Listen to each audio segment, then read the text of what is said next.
You never truly know someone until they believe they have power over you. That's what I discovered when I caught my mother-in-law, Barbara, selling my grandmother's jewelry. Priceless family heirlooms passed down through 4 generations. I thought she respected me. I thought we were family.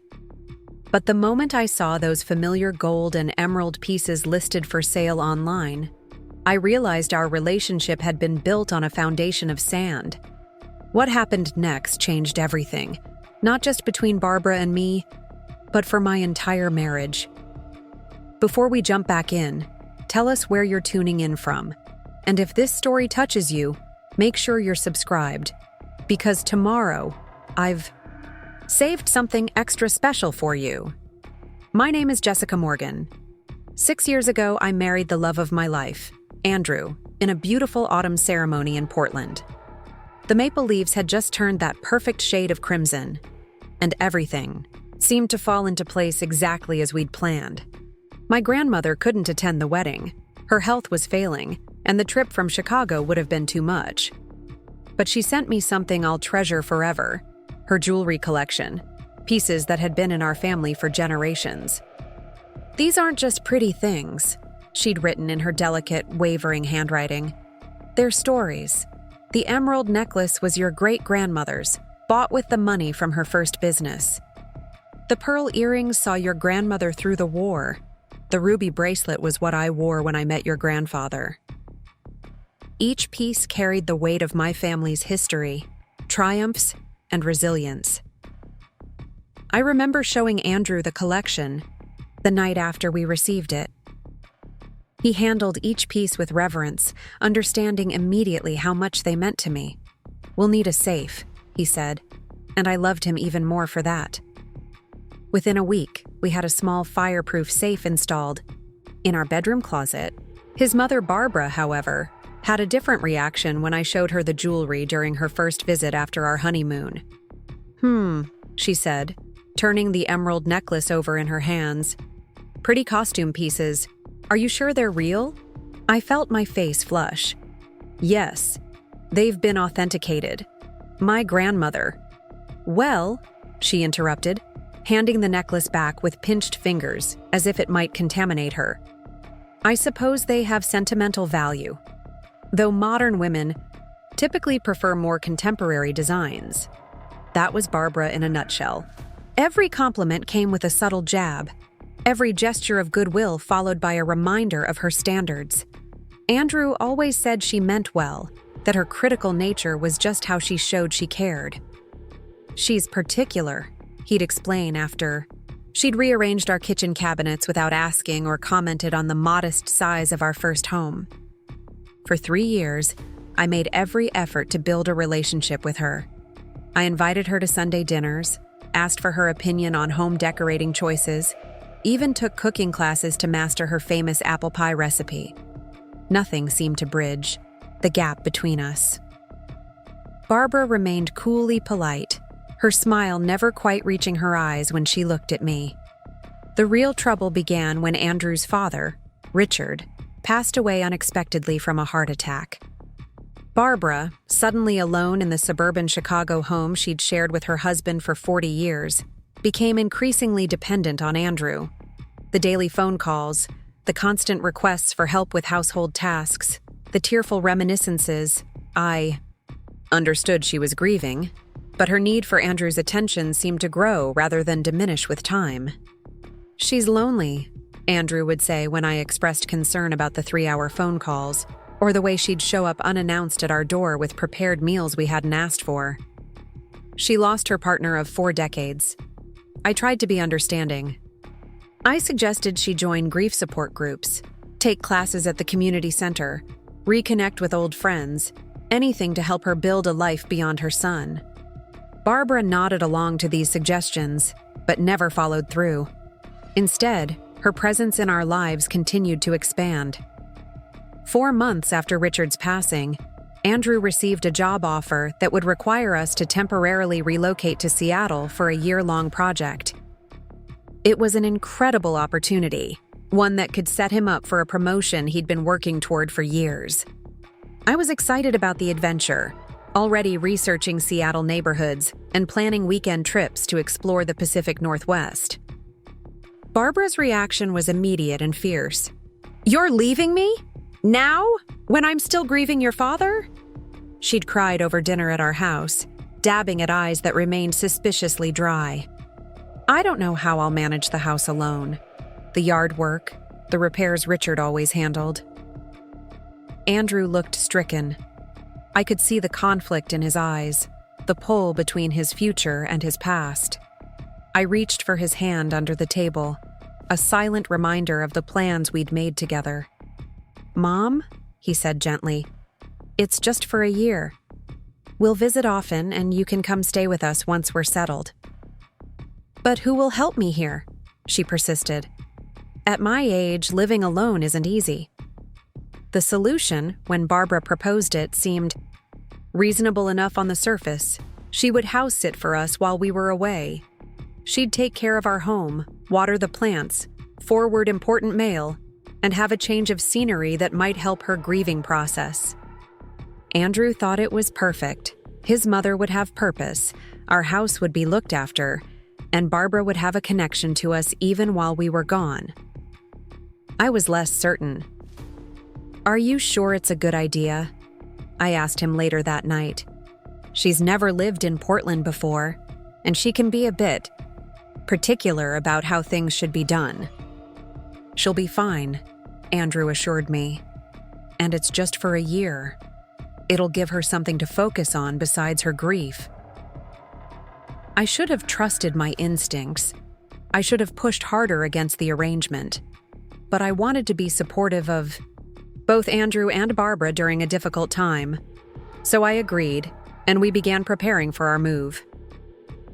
The day before we left for Seattle, I stood in our bedroom, debating what to do about my grandmother's jewelry.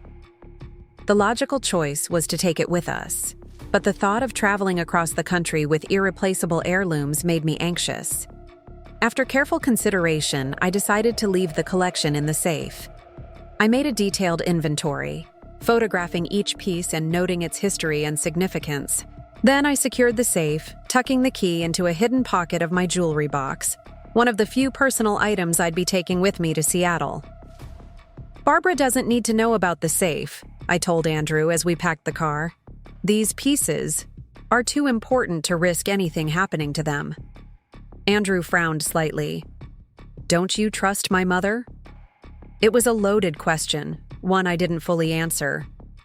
"It's not about trust. These are priceless family heirlooms.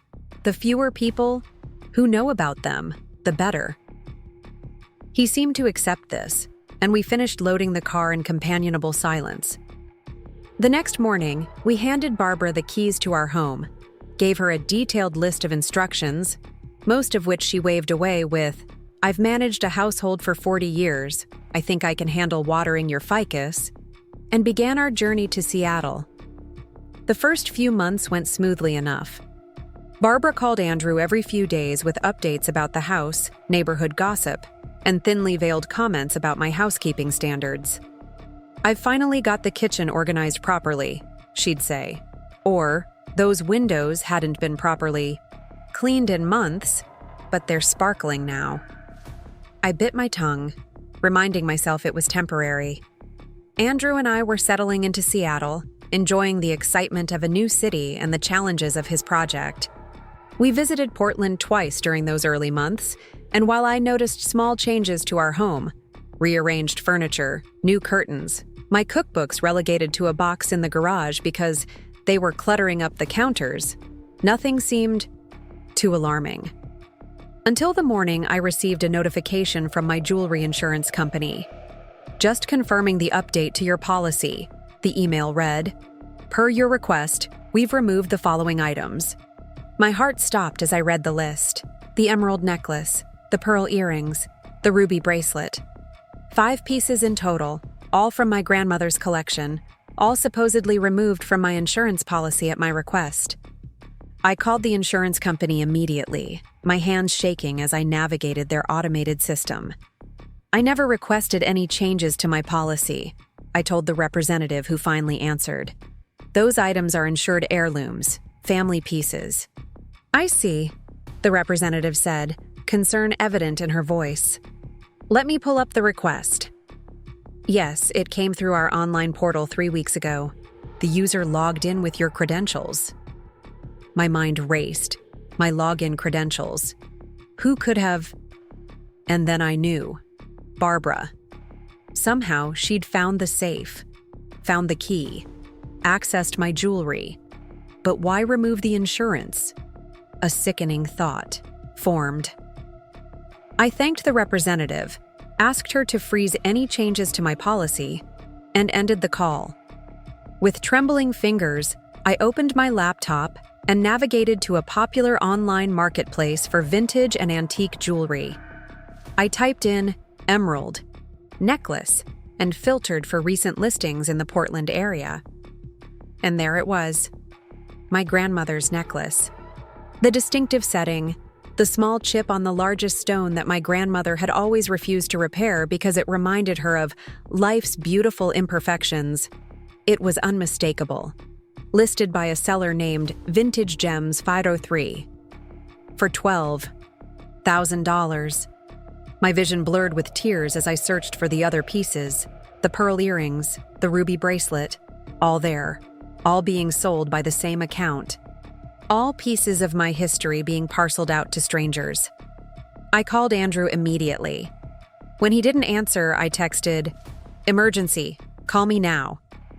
2 minutes later, my phone rang. "What's wrong?" Andrew asked, concern evident in his voice. "Your mother," I said, struggling to keep my voice steady, "is selling my grandmother's jewelry online." Silence stretched between us. Then, "That's not possible. You must be mistaken." "I'm looking at the listings right now," I countered, anger rising. "She somehow got into our safe and is selling my family heirlooms, my history." "Jessica, slow down," Andrew said, his tone shifting to one I recognized, the same placating voice he used when his mother was being difficult. "There has to be an explanation.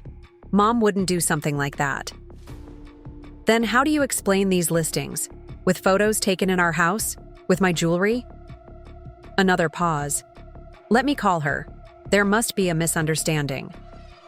"A misunderstanding?" My voice rose. "Andrew, she's stealing from us. From me. This isn't a misunderstanding, it's a crime." "Just let me talk to her first," he pleaded. "Before we do anything drastic." I ended the call, seething. Drastic? Reporting a theft was drastic? What was I supposed to do? Politely ask Barbara to stop selling my family's legacy piece by piece? I took a deep breath and tried to think clearly.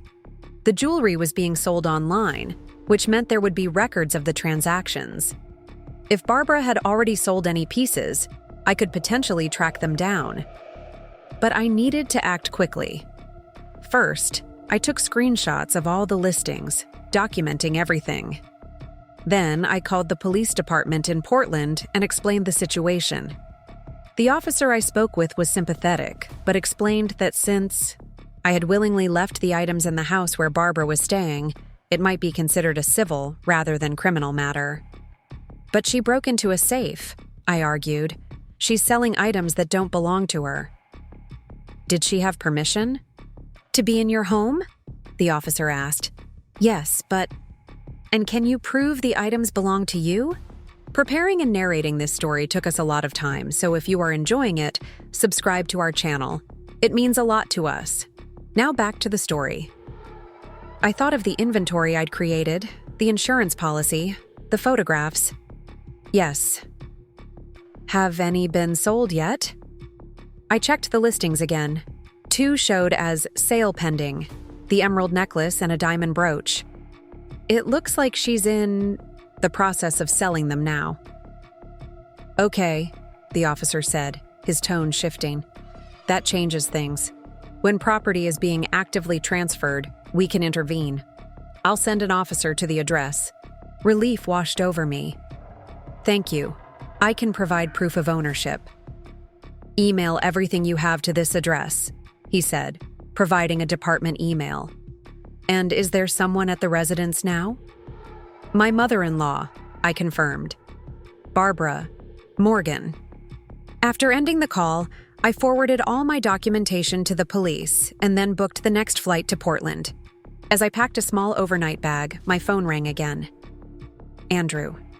Jessica, he began, his voice tight. I spoke with Mom. And? She says she was just having the jewelry appraised, that she was planning to surprise us by having the pieces cleaned and properly valued. I nearly laughed. Appraised? By listing them for sale online? She says she was just researching their value, that she never intended to actually sell them. Then why remove them from the insurance policy? Why not tell us what she was doing? Andrew sighed heavily. She said she was confused about the insurance email and thought she was confirming coverage, not removing it. And she wanted it to be a surprise. Andrew, I said, fighting to keep my voice level. I've already contacted the police. They're sending someone to the house. You what? His voice rose sharply. Jessica, that's my mother. How could you do that without talking to me first? How could she steal my family heirlooms without talking to me first? I shot back. I'm on my way to the airport. My flight leaves in 2 hours. This is insane, he muttered. I'm calling Mom back. Good, I said coldly. Tell her to put my jewelry back in the safe before the police arrive. The 5-hour flight to Portland was the longest of my life. I alternated between anxiety, rage, and a deep, aching sadness. How had it come to this? Part of me still hoped there was an explanation, that this was all a terrible misunderstanding. But the evidence was too clear, the betrayal too complete. When I finally landed and turned on my phone, there were 6 missed calls from Andrew and a text that simply read, "Call me, please." I did, standing in the busy terminal as travelers flowed around me. "Where are you?" he asked immediately. "Just landed in Portland. What's happening?" He exhaled heavily. The police came. Mom. Mom panicked. She admitted everything. I closed my eyes, a strange mixture of vindication and sorrow washing over me. Everything? She sold 2 pieces already, he said, his voice hollow. The ruby bracelet and a pair of sapphire earrings. She says she can try to get them back, that the buyers haven't picked them up yet. And the rest? Still in the house. She had them hidden in her bedroom. I flagged down a taxi outside the terminal. I'll be there in 30 minutes. Jessica, Andrew said, his voice breaking. I'm so sorry. I should have believed you. I didn't know what to say to that. Part of me wanted to comfort him, to say it was okay. But it wasn't okay. None of this was okay. I'll see you soon, I said instead, and ended the call. The house, when the taxi pulled up, looked exactly as I'd left it 5 months ago. The same trim hedges, the same blue door, the same brass knocker shaped like a pine cone that we'd found at a flea market on our first anniversary. But it didn't feel like home anymore. It felt like a crime scene. I paid the driver and walked up the path, my small overnight bag clutched in one hand. Before I could reach for my keys, the door opened. Andrew stood there, his face drawn and pale. The police are still here, he said quietly. They're taking Mom's statement. I nodded, stepping past him into the entryway. From the living room, I could hear murmured voices. One of them was Barbara's, higher pitched than normal, with a tremulous quality I'd never heard before. I walked toward the sound, Andrew following, behind me. In the living room, Barbara sat on the edge of the sofa, her normally perfect posture collapsed, her hands twisting a tissue in her lap. Across from her, a detective in plain clothes was taking notes. A uniformed officer stood by the window, watching the scene with a neutral expression. Barbara looked up as I entered, her face crumpling. Jessica, she choked out. I'm so sorry. So terribly sorry. I stood frozen, unable to respond. This woman who had always been so composed, so judgmental, so certain of her superiority, now looked small and frightened. But I couldn't summon pity. Not yet. Not with my family's treasures still missing. "Mrs. Morgan," the detective said, standing. "I'm Detective Ramirez. Thank you for coming so quickly." I shook his offered hand. "Where are my things?" He gestured to a cardboard box on the coffee table. "We've recovered most of the items.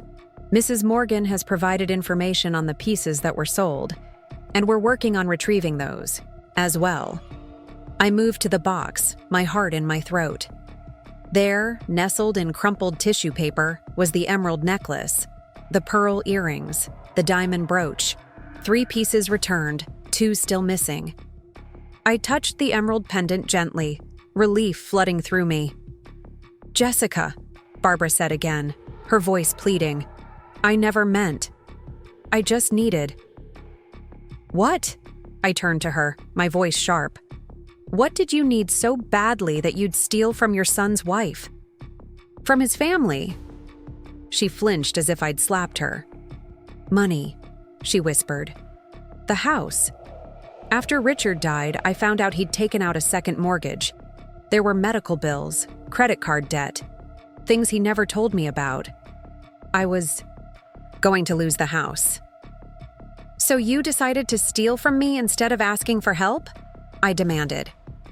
"These aren't just valuable objects, Barbara.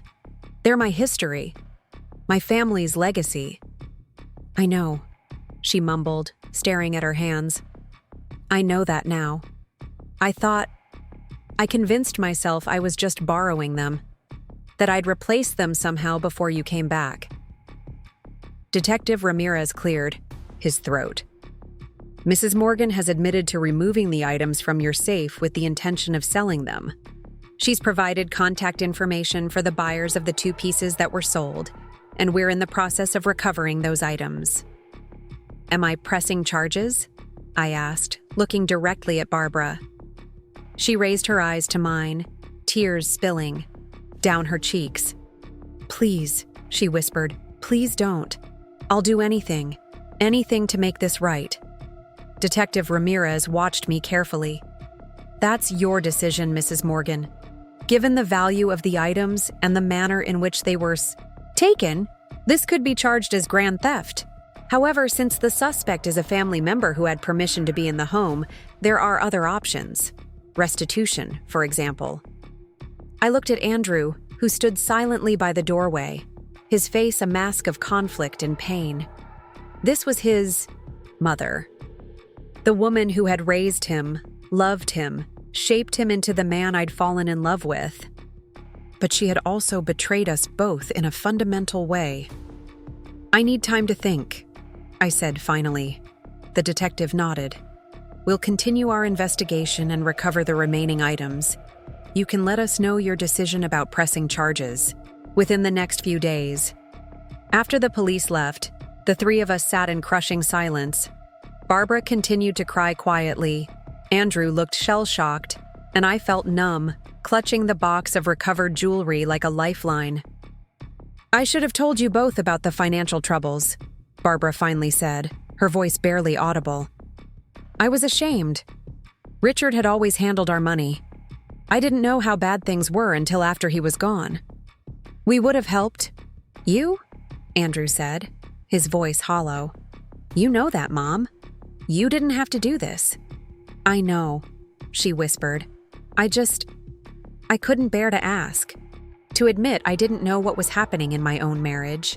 And then, when I found the jewelry, it seemed like a solution.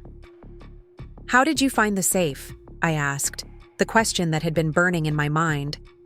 Barbara looked away. "I was cleaning the closet. The key was in your jewelry box." The violation of that, her going through my personal things, finding the key I'd hidden, unlocking the safe that held my most precious possessions, it made my stomach turn. "I'll pay you." "Back?" Barbara continued desperately. "I'll sell the house if I have to. I'll do whatever it takes." I stood up, still holding the box. "I need some air." Outside, the evening air was cool against my flushed face. I sat on the front steps, looking out at the quiet suburban street. Neighbors' lights glowed warmly in windows, people going about, their normal lives, unaware of the drama unfolding in our house. After a few minutes, the door opened and closed softly behind me. Andrew sat down beside me, not touching, but close. "I don't know what to say," he murmured, "except that I'm sorry. So deeply sorry." I nodded, unable to look at him. "You didn't believe me at first." "I know," he said, his voice cracking. "I should have. I just couldn't imagine she would. That she could. Steal from us?" "Yes." He ran a hand through his hair. "I've spent my whole life seeing the best in her, making excuses for her. I didn't want to believe she could do something like this." We sat in silence for a long moment. "What do you want to do?" he finally asked. "About pressing charges." I closed my eyes. "I don't know yet." "Whatever you decide," he said quietly, "I'll support you. This time, I promise, I'm on your side." The fact that he needed to specify "this time" said everything about the damage done to our relationship. Not just by Barbara's theft, but by Andrew's instinctive defense of his mother, his dismissal of my concerns. Could we come back from this? I wasn't sure. "The detectives said they'll probably recover the other pieces," I said, changing the subject slightly. "That's the most important thing to me right now." Andrew nodded. "Mom gave them all the information. The names of the buyers, the meeting places she'd arranged." "Good." I stood up, suddenly exhausted. "I'm going to check into a hotel tonight. I need some space to think." "Jessica," he said, standing as well, reaching for my hand. "Please, stay. This is your home." I looked at the house behind him, where his mother was probably still sitting, still crying. "Is it? Because right now, it doesn't feel like it." His face fell, but he nodded. "I understand. At least let me drive you." "No, I'll call a rideshare. I think we all need some time apart right now." As I waited for the car, Andrew hovered nearby, clearly wanting to say more, but respecting my need for space. Just as the car pulled up, the front door opened again, and Barbara stepped out. "Jessica," she called, her voice trembling. "Please, can I just say one thing before you go?" I paused, my hand on the car door. "What is it, Barbara?" She came down the steps, slowly, looking suddenly much older than her 65 years. "I know I've ruined everything. I know you may never forgive me, but I want you to know that I truly am sorry. Not just for taking the jewelry, but for everything. For how I've treated you all these years. For not welcoming you properly into the family. For making you feel like you weren't good enough." I stared at her, surprised by the admission. "You were always good enough," she continued, tears flowing freely now. "Better than good enough. Andrew is lucky to have you. I was just too proud, too set in my ways to see it. And now I've destroyed it all because of my pride and my fear." I didn't know what to say. This raw honesty from Barbara was something I'd never expected to see. "Thank you for saying that," I finally managed. "I need to go now."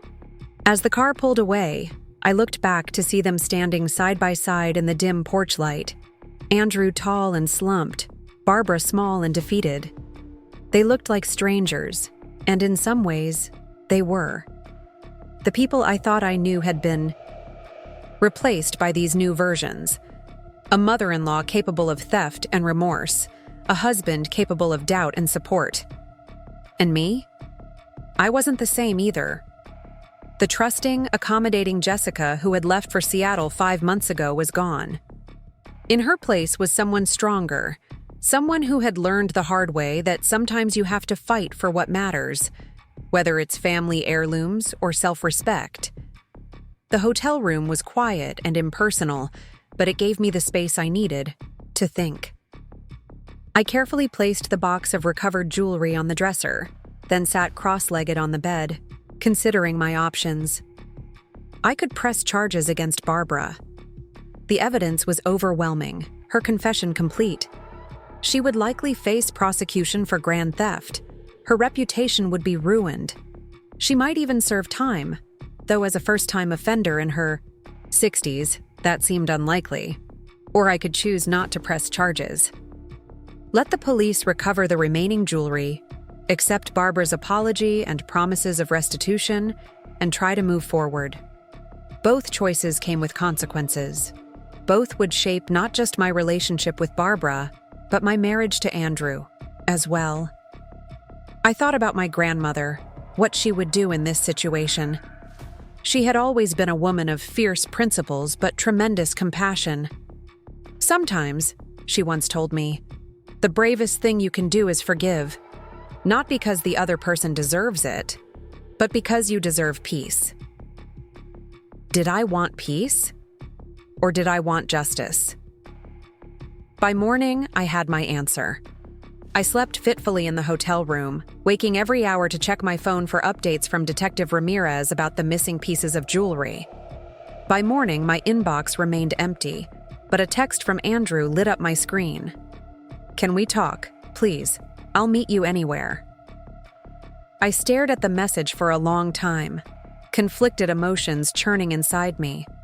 Part of me wanted to shut him out completely, let him stew in the knowledge that he'd doubted me, that he'd chosen his mother's word over mine.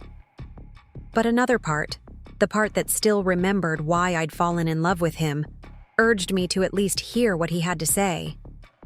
"Coffee shop on Hawthorne, 9 a.m., I texted back. Neutral ground, public enough that we wouldn't cause a scene, private enough for a real conversation. I arrived early, choosing a small table by the window where I could watch for Andrew's approach. The morning crowd bustled around me, remote workers setting up laptops, parents with young children, elderly couples sharing newspapers. Normal lives untouched by betrayal. Andrew arrived precisely at 9, his normally immaculate appearance disheveled. The dark circles under his eyes suggested he'd slept even less than I had. He spotted me immediately and made his way over, clutching a small paper bag I didn't recognize. "Thank you for meeting me," he said, standing awkwardly beside the table. I gestured to the empty chair. "Sit." He did, placing the bag carefully on the table between us. "I brought something, not as a bribe, or anything, just, you'll see." I ignored the bag for now. "How's Barbara?" Andrew winced slightly at the formal way I used his mother's name. "She's not good. She didn't sleep. She spent most of the night going through old photo albums of Dad, crying. A week ago, this information would have moved me to sympathy. Now I felt nothing. The detective hasn't contacted me about the missing pieces yet." "They found them," Andrew said quickly. "Late last night. Mom had arranged to meet the buyers at a coffee shop this morning. The police intercepted them instead. They have all the pieces now." Relief flooded through me, so powerful it was almost dizzying. "All of them? They're safe?" Andrew nodded. "Detective Ramirez said they need to hold them as evidence for now. But eventually they'll be returned to you. It depends on whether I press charges?" I finished for him. "Yes." He looked down at his hands, twisting his wedding ring, a nervous habit I'd always found endearing before. Now, it reminded me of Barbara twisting her tissue as she confessed. A server approached, and we ordered coffees more out of obligation than desire. When she left, Andrew pushed the paper bag toward me. "This was in Mom's closet," he said quietly, "with your jewelry." Curious despite myself, I opened the bag. Inside was a small, leather-bound journal with a cracked spine. It looked old, well used. "It's Dad's," Andrew explained. "His private journal. Mom found it after he died. That's how she discovered the financial problems. I read some of it last night, after you left." I lifted the journal carefully. Why are you showing me this? Because you deserve to understand. Not to excuse what Mom did. Nothing could excuse that. But maybe to make sense of it. His voice cracked slightly. I've been trying to make sense of it all night. I hesitated, then opened the journal to where a bookmark had been placed. The handwriting was neat but cramped, filling every available space on the page. February 18th. Another call from the hospital billing debt. Today. Told Barbara it was about the neighbor's tree again. $23,000 still outstanding after insurance. Don't know how to tell her. She thinks the treatments were covered. Can't bear to see the fear in her eyes again. We'll try to work something out with the bank tomorrow. I looked up at Andrew, who was watching me intently. Your father was hiding his medical bills? He nodded grimly. Cancer treatment. Experimental. Stuff the insurance wouldn't cover. He never told Mom how serious it was, or how expensive. She thought he was getting better, right until the end. So after he died, she found out he'd mortgaged the house to the hilt, maxed out credit, cards in his name, borrowed from friends.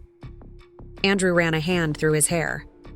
She was about to lose everything, and she was too ashamed to tell me. Too proud. The server returned with our coffees, creating a momentary pause in the conversation. I stirred mine absently, thinking, that doesn't justify what she did. I said finally. No, Andrew agreed immediately. It doesn't. Nothing could, but... He trailed off, struggling to find the words. But it helps you understand why. I finished for him. He looked grateful. Yes. She was desperate, scared, and instead of reaching out for help, she made the worst possible choice. She could have told us the truth. The bitterness in my voice surprised even me. We would have helped her. You would have helped her. I know, and she knows that too now. Andrew reached across the table, not quite touching my hand but close. She's lost everything, Jessica. Her husband, her home, her dignity, and now, possibly her freedom, and definitely her relationship with us. There's nothing left to take from her. I withdrew my hand slightly. Are you asking me not to press charges? I'm asking you to consider all the factors. Whatever you decide, I'll support you. His gaze was steady now, meeting mine without flinching. This time, I promise I'm with you, no matter what. This time, I repeated, the words bitter on my tongue. But not when it really mattered. Not when I needed you to believe me without question. Pain flashed across his face. I know.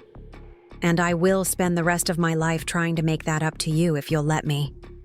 But this decision about pressing charges, it's yours. I won't try to influence you either way. I took a sip of my coffee, buying time to think. Around us, the cafe hummed with ordinary life. Conversations, laughter, the hiss of the espresso machine. Everything continuing as normal while my world remained upended. I need to see the jewelry, I said finally. All of it, before I decide anything. Andrew nodded. I'll call Detective Ramirez. 2 hours later, I sat in an interview room at the Portland Police Department. The contents of my grandmother's jewelry collection spread carefully on the table before me. Each piece had been placed in an individual evidence bag, labeled and cataloged. Detective Ramirez sat across from me, a sympathetic presence but a reminder of the seriousness of the situation. Everything's accounted for, he confirmed, gesturing to the array of bags. The 2 pieces we recovered this morning showed no damage. The buyers were actually quite cooperative once they understood the circumstances. I reached for the emerald necklace, my fingers tracing its outline through the plastic. May I? The detective nodded, and I carefully opened the bag, lifting the necklace into my hands. The weight of it was familiar, comforting. The emeralds caught the harsh fluorescent light, transforming it into something softer, more beautiful. I closed my eyes, remembering my grandmother's hands placing it around my neck on my wedding day. Something borrowed. Something green, she had joked, her eyes crinkling at the corners. This necklace saw your great-grandmother through the Great Depression. It'll see you through anything life throws at you. I opened my eyes, gently returning the necklace to its bag. One by one, I examined each piece: the pearl earrings, the ruby bracelet, the diamond brooch, the sapphire ring. All safe, all returned. The physical items were unharmed, but something else had been damaged beyond repair. Trust, security, the belief that my home was truly mine. "Have you made a decision about pressing charges, Mrs. Morgan?" Detective Ramirez asked, his tone carefully neutral. I looked up at him, then at Andrew, who sat quietly in the corner of the room, respecting my space while offering silent support. "I have," I said, my voice steadier than I expected. "I won't be pressing criminal charges." Relief flashed across Andrew's face before he carefully schooled his expression back to neutrality. Detective Ramirez nodded, making a note in his file. "May I ask why?" the detective inquired. Not challenging, merely curious. I considered the question. Why indeed? It wasn't forgiveness. I wasn't there yet, might never be. It wasn't fear of family repercussions or concern for Andrew's feelings, though both factored into the complex equation. "Because jail time won't fix what's broken," I said finally. "But I do want a restraining order, and I want all the jewelry returned to me immediately." "That's reasonable," Detective Ramirez said. "I'll need to consult with the DA, but since the property has been recovered and you're not pursuing criminal charges, we should be able to release the items to you soon. As for the restraining order, you'll need to file that with the court." Andrew spoke for the first time since we'd entered the room. "A restraining order? Jessica, are you sure that's necessary?" I met his gaze steadily. "Yes. I won't press charges, but I need boundaries. Clear, legal boundaries that can't be crossed." He looked pained but nodded. "I understand." As we left the police station, the weight of the decision settled around my shoulders. No criminal charges, but no forgiveness either. A limbo of sorts, a no man's land between justice and mercy. "What now?" Andrew asked as we stood on the sidewalk, the spring sunshine incongruously bright. "Now I get a hotel for a few more days until I can fly back to Seattle," I said. "I need to focus on work, on normal things." "And us?"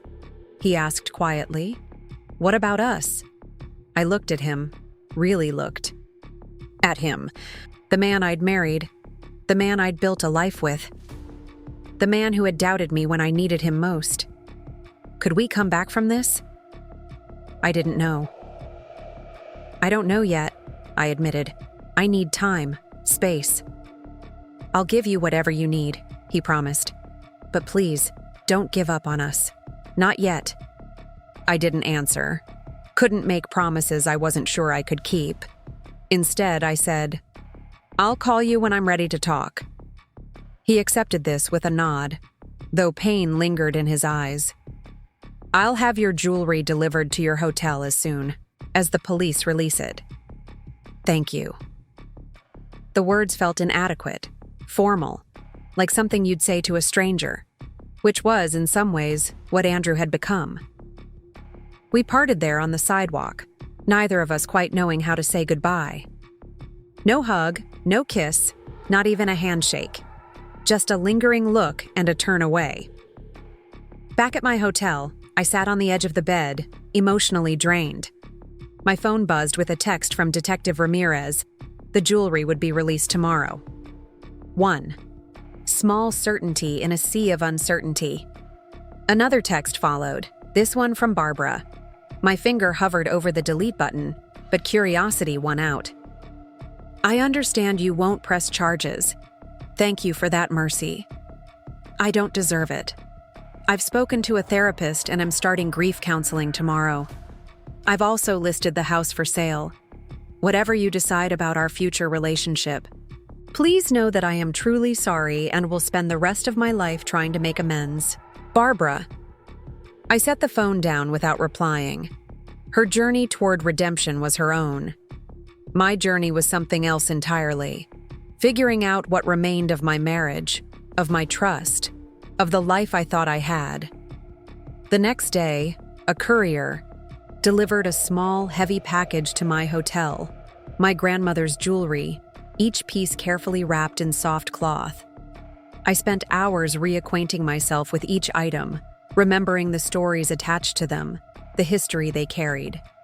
They were objects, yes, but they were also tangible connections to the women who had come before me, who had faced their own trials and emerged stronger. That evening, I walked to a small park near the hotel, needing fresh air and perspective. The sun was setting, painting the sky in shades of pink and gold. Families were packing up picnic baskets, children reluctantly abandoning playground equipment as parents called them home. The simple rhythm of ordinary life continued all around. My phone rang. Andrew again. I'd been ignoring his calls, but something pushed me to answer this one. Jessica? His voice was tentative, as if he couldn't quite believe I'd picked up. I'm here, I confirmed. I just wanted to let you know that I've been thinking about what happened, about my part in it. He paused, gathering his thoughts. I realized something important. When you told me about the jewelry, my first instinct was to defend my mother. Not because I thought you were lying, but because I couldn't face what it would mean if you were telling the truth. I listened silently, giving him space to continue. It would mean that the woman who raised me, who I've spent my life admiring, was capable of something terrible. It would mean that I've been making excuses for her behavior for years, not just with you, but with everyone. His voice grew stronger, more certain. I need to break that pattern. Starting now, I've found a therapist who specializes in family dynamics. My first appointment is tomorrow. That's good, Andrew, I said, surprised by the step he'd taken. I'm not telling you this to win points or to pressure you, he clarified quickly. I'm doing this for me, because I need to understand why I react the way I do, why I've been so blind to her manipulation. Whether or not we find a way forward together, I need to work on this. The honesty in his voice touched something in me, a small spark of hope I'd thought extinguished. Not hope that things would magically return to normal, that was impossible, but hope that perhaps something new, something stronger could eventually emerge from the ashes of what had been broken. Thank you for telling me, I said. I'm still processing everything. I need more time. I understand. Take all the time you need. I'll be here if you're ready to talk. After we hung up, I remained in the park until the last traces of sunset faded from the sky. The stars emerged, distant and constant, reminding me that some things endure through all manner of storms. 3 days later, I returned to Seattle, to our temporary apartment that now felt like a sanctuary. The familiar surroundings embraced me, free from the memories that now haunted our Portland home. I threw myself into work, finding comfort in the routine, in problems I could solve with logic and effort. Andrew respected my request for space, limiting his communication to brief, practical texts, updates about the house, mail that needed forwarding, questions about bills. Never pushing, never demanding, giving me the room I needed to heal and think. 2 weeks after my return to Seattle, I received a formal letter from Barbara's lawyer. Inside was a notarized document transferring ownership of a savings bond worth $20,000 to me. Mrs. Morgan instructed me to inform you that this represents the proceeds from the sale of her home, the accompanying letter explained. She wishes for you to use it as you see fit, with no expectations or conditions. Attached. She understands that financial compensation cannot undo the damage caused, but hopes you will accept this as part of her effort to make amends. I sat with the document in my hands, unsure how to feel.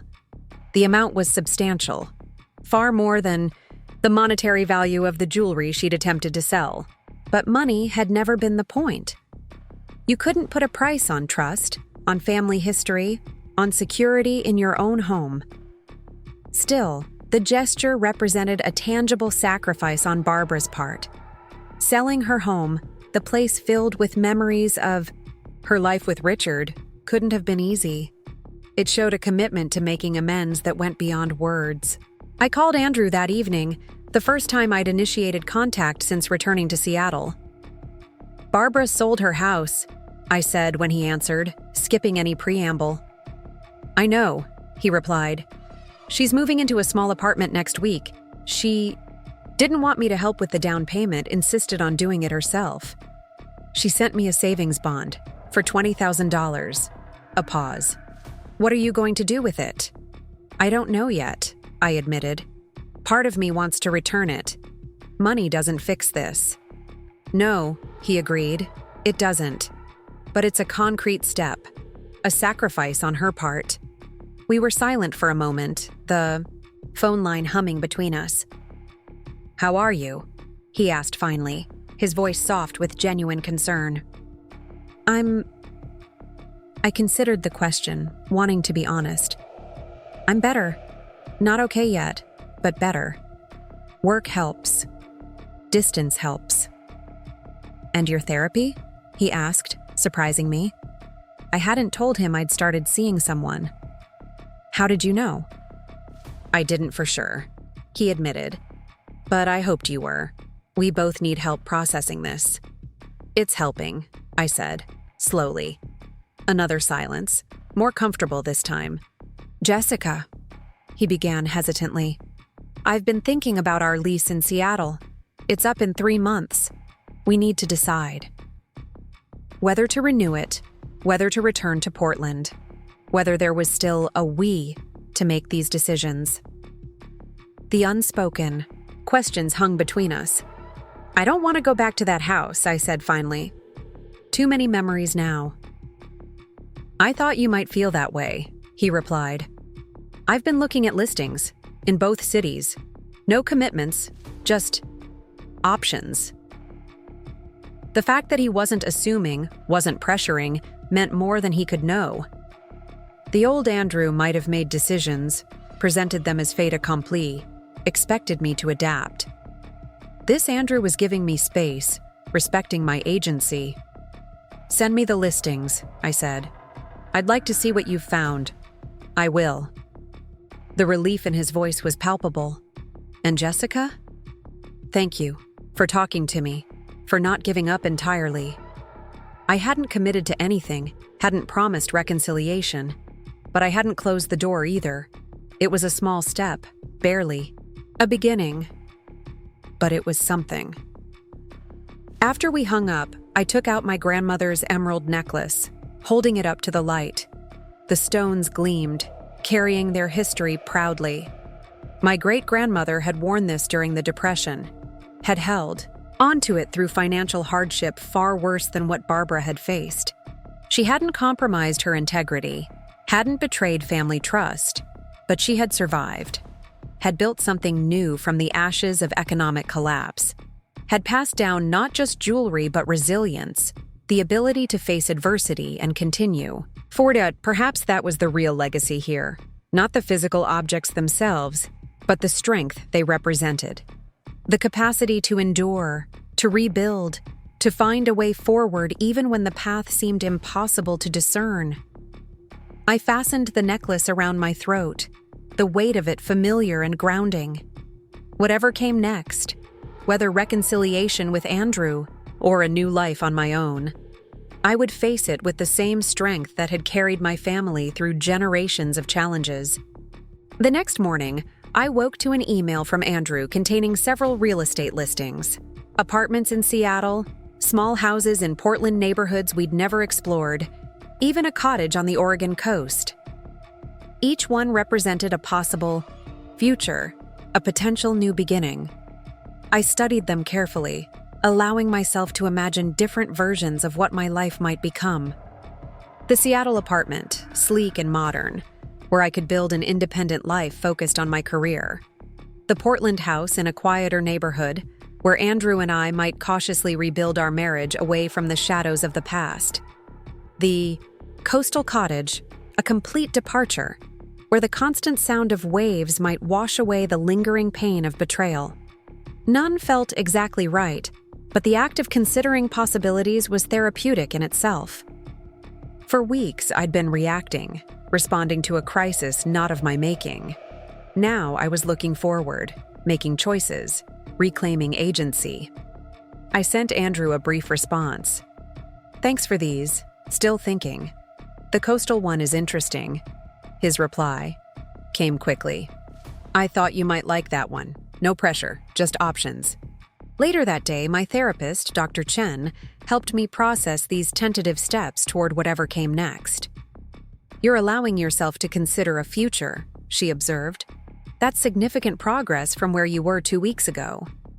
"It feels like wading into very cold water," I admitted. "Every step is difficult, uncertain."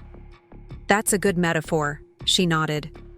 "And like cold water, the shock eventually subsides. You adjust. The discomfort doesn't disappear completely, but it becomes manageable." What if I make the wrong choice? The question that had been haunting me finally surfaced. What if I trust Andrew again and he lets me down? Or what if I walk away and regret it? Dr. Chen considered this thoughtfully. "There are no guarantees in relationships, Jessica. Every choice carries risk. The question isn't whether you might get hurt again. That's always possible. But whether the potential relationship is worth that risk. How do I know? By taking small steps. By observing not just what Andrew says, but what he does. By trusting your instincts, which, I'll remind you, were completely accurate throughout this entire ordeal." I hadn't thought of it that way before. From the beginning, my intuition had warned me about Barbara, had sensed something wrong when the insurance notification arrived, had guided me to document everything. Perhaps I needed to trust that same intuition now, as I navigated the path forward. That evening, I did something I hadn't done since before the theft. I called my friend Mia, who lived in Portland. We'd been close once, but like many friendships, ours had suffered from distance and the demands of daily life. "Jessica!" she exclaimed when she answered. "It's been ages. How are you?" I hesitated, unsure how much to share. "I've been going through some things. It's complicated." "The best conversations always are," she replied warmly. "I've got wine and time if you want to talk." So I told her everything. The theft, the betrayal, Andrew's initial doubt, my decision not to press charges, the restraining order, the current limbo of our marriage. She listened without interruption, making small sounds of outrage or sympathy at appropriate moments. "That's... wow," she said when I finished. "I always thought Barbara was a piece of work, but this is next level." "You did?" This surprised me. "You never said anything." "Would you have believed me?" she asked gently. "You were trying so hard to make it work with her. And besides, I just thought she was garden variety difficult, not criminal." She had a point. I probably wouldn't have welcomed criticism of Barbara before, would have defended her out of loyalty to Andrew. "So, what are you thinking now?" Mia asked. "About you and Andrew?" I sighed, tracing condensation on my water glass. "I don't know. He's trying, really trying, but I don't know if that's enough." "Do you still love him?" The question was direct, but not unkind. "Yes," I admitted after a moment. "But love isn't always enough either." "No, it's not," she agreed. "But it's not nothing. And from what you've said, he seems to be doing the work. Therapy, respecting your boundaries, not making excuses for his mother anymore." "He is," I acknowledged. "But every time I think about trusting him again, I remember how quickly he doubted me. How his first instinct was to defend her, not believe me. That's valid, Mia said. Completely valid. But may I offer a different perspective? Please. Andrew grew up with Barbara as his model for what love looks like. He was conditioned from childhood to accommodate her, to make excuses for her, to prioritize her feelings. That's deeply ingrained programming, and he's fighting against it. Now, that takes courage. I hadn't considered it quite that way before. Andrew's loyalty to his mother hadn't appeared from nowhere. It was the result of decades of conditioning, of a child's natural desire to protect and defend their parent, even when that parent was flawed. That doesn't excuse what he did, Mia continued, but it might help explain it. And the fact that he's in therapy, actively working to understand and change those patterns, that's significant. So you think I should give him another chance? I asked, wanting her honest opinion. I think, she said carefully, that only you can decide that. But I also think that people who are willing to do the hard work of changing deserve some grace. Not unlimited chances, but perhaps one more. Her words stayed with me long after we hung up. Grace. It wasn't a concept I'd been focusing on lately, too consumed by anger and hurt to consider gentler approaches. But there was wisdom in what Mia had said, about Andrew's conditioning, about the courage it took to challenge lifelong patterns, about the possibility of grace. The next day, I did something impulsive. I booked a day trip to the Oregon coast, to the small town where the cottage Andrew had sent was located. Not to view the property specifically, it was already under contract, according to the listing, but to feel the place, to see if it resonated with me. The drive took just under 2 hours, coastal forests eventually giving way to glimpses of the Pacific between breaks in the trees.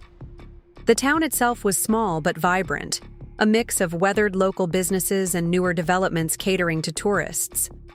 I parked near the main street and walked toward the beach, drawn by the sound of waves and seagulls.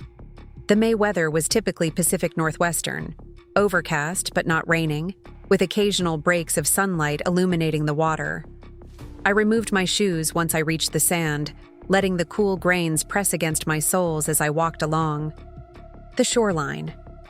There was something cleansing about this place, something that invited perspective. The vastness of the ocean, the eternal rhythm of waves breaking and receding, the understanding that this same water had been flowing, unchanging yet never the same, for millennia before my problems existed and would continue long after they were resolved. I found a driftwood log and sat, watching the water, allowing my thoughts to flow as freely as the tide. Barbara's betrayal, Andrew's doubt, my anger, my grief, my uncertainty about the future. All of it seemed simultaneously significant and small against the backdrop of the sea.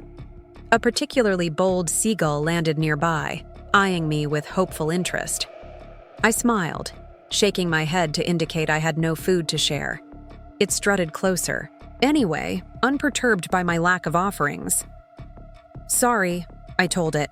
I came here empty-handed. Empty-handed? The phrase resonated unexpectedly.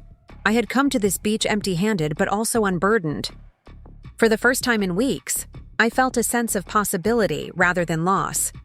Not certainty, not answers, but openness to what might come next. I pulled out my phone and did something else impulsive. I called Andrew.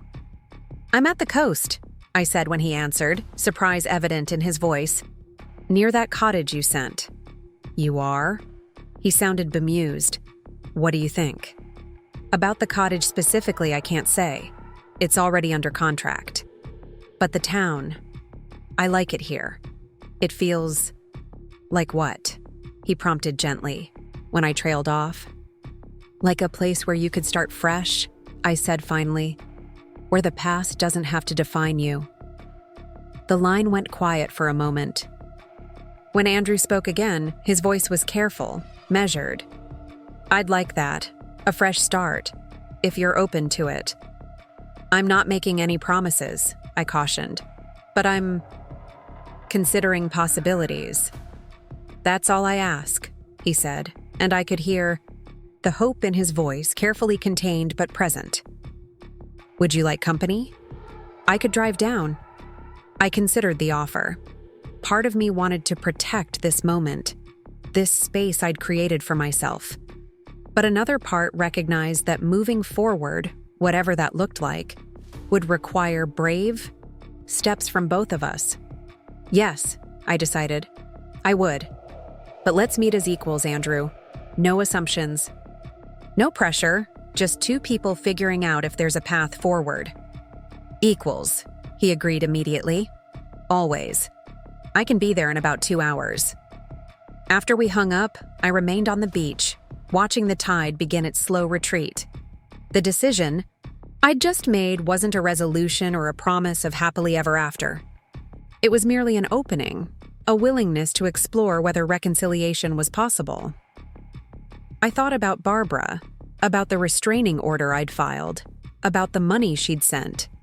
Her journey toward redemption, if such a thing was possible, would be separate from mine. I might never trust her again, might never welcome her back into my life. That boundary seemed necessary and right, but Andrew was different.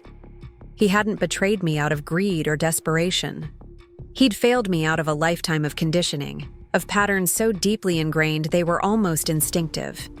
And he was actively working to break those patterns, to build something healthier, more honest. Did that deserve a second chance? I still wasn't sure, but I was willing to have the conversation to see where it might lead. I stood up, brushing sand from my clothes, and began walking back toward town. There was a small cafe I'd noticed earlier, the kind of place where locals and visitors seemed to mingle comfortably. It would be a good place to meet, neutral ground with the added benefit of pie if the conversation became too intense. As I walked, I touched the outline of my grandmother's necklace through my sweater.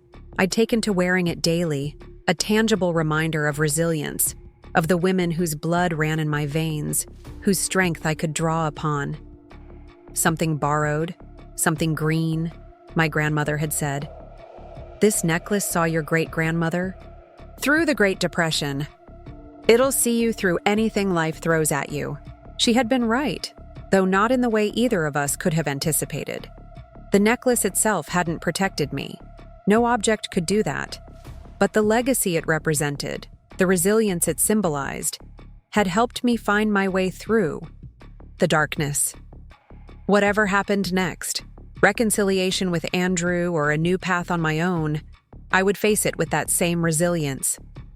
The betrayal had changed me, but it hadn't broken me. In some ways, it had made me stronger, clearer about my boundaries, more certain of my own worth. I ordered coffee at the cafe and settled at a table by the window, watching the street outside. In about 2 hours, Andrew would arrive, and we would begin the difficult, necessary conversation about our future. I didn't know what the outcome would be, but for the first time in weeks, I felt ready to find out. The necklace rested against my skin, a gentle weight, a reminder that I came from women who had faced their own trials and emerged stronger. Whatever path I chose, I would walk it with their courage, their determination, their resilience, and that, more than any piece of jewelry, was the true inheritance they had left me. I watched Andrew's car pull into the cafe parking lot from my window seat. He sat there for a moment after turning off the engine, and I could see him take a deep breath, squaring his shoulders before getting out. The small gesture revealed his nervousness, his understanding of the gravity of this meeting. When he entered the cafe, his eyes found mine immediately. He looked different somehow, thinner, perhaps, or maybe just more present. He approached slowly, as if giving me time to change my mind about seeing him. "Hi," he said simply, standing beside my table. "Hi," I replied, gesturing to the empty chair across from me. "I ordered you a coffee. Black, 1 sugar." He smiled, faintly, recognizing that I remembered how he took his coffee, that despite everything, some small routines remained intact. "Thank you." He settled into the chair, wrapping his hands around the mug. "How long have you been here?" A few hours, I said. I walked on the beach, did some thinking. And? His voice was carefully neutral, not presuming anything. I appreciated that he didn't rush to fill the silence, didn't press for reassurances. The old Andrew might have done that, sought immediate confirmation that everything would be okay, that I had forgiven him. This Andrew waited, giving me space to find my own words. And I'm still angry, I said honestly. I'm still hurt, but I'm also curious. Curious? About whether there's a way forward, about whether what happened changes everything, or just changes some things. He nodded slowly. I think that's fair. I'm curious too. The waitress approached, asking if we'd like to order food. We both requested slices of Marionberry pie, a small shared pleasure that felt safe, uncomplicated. Tell me about therapy, I said when she left.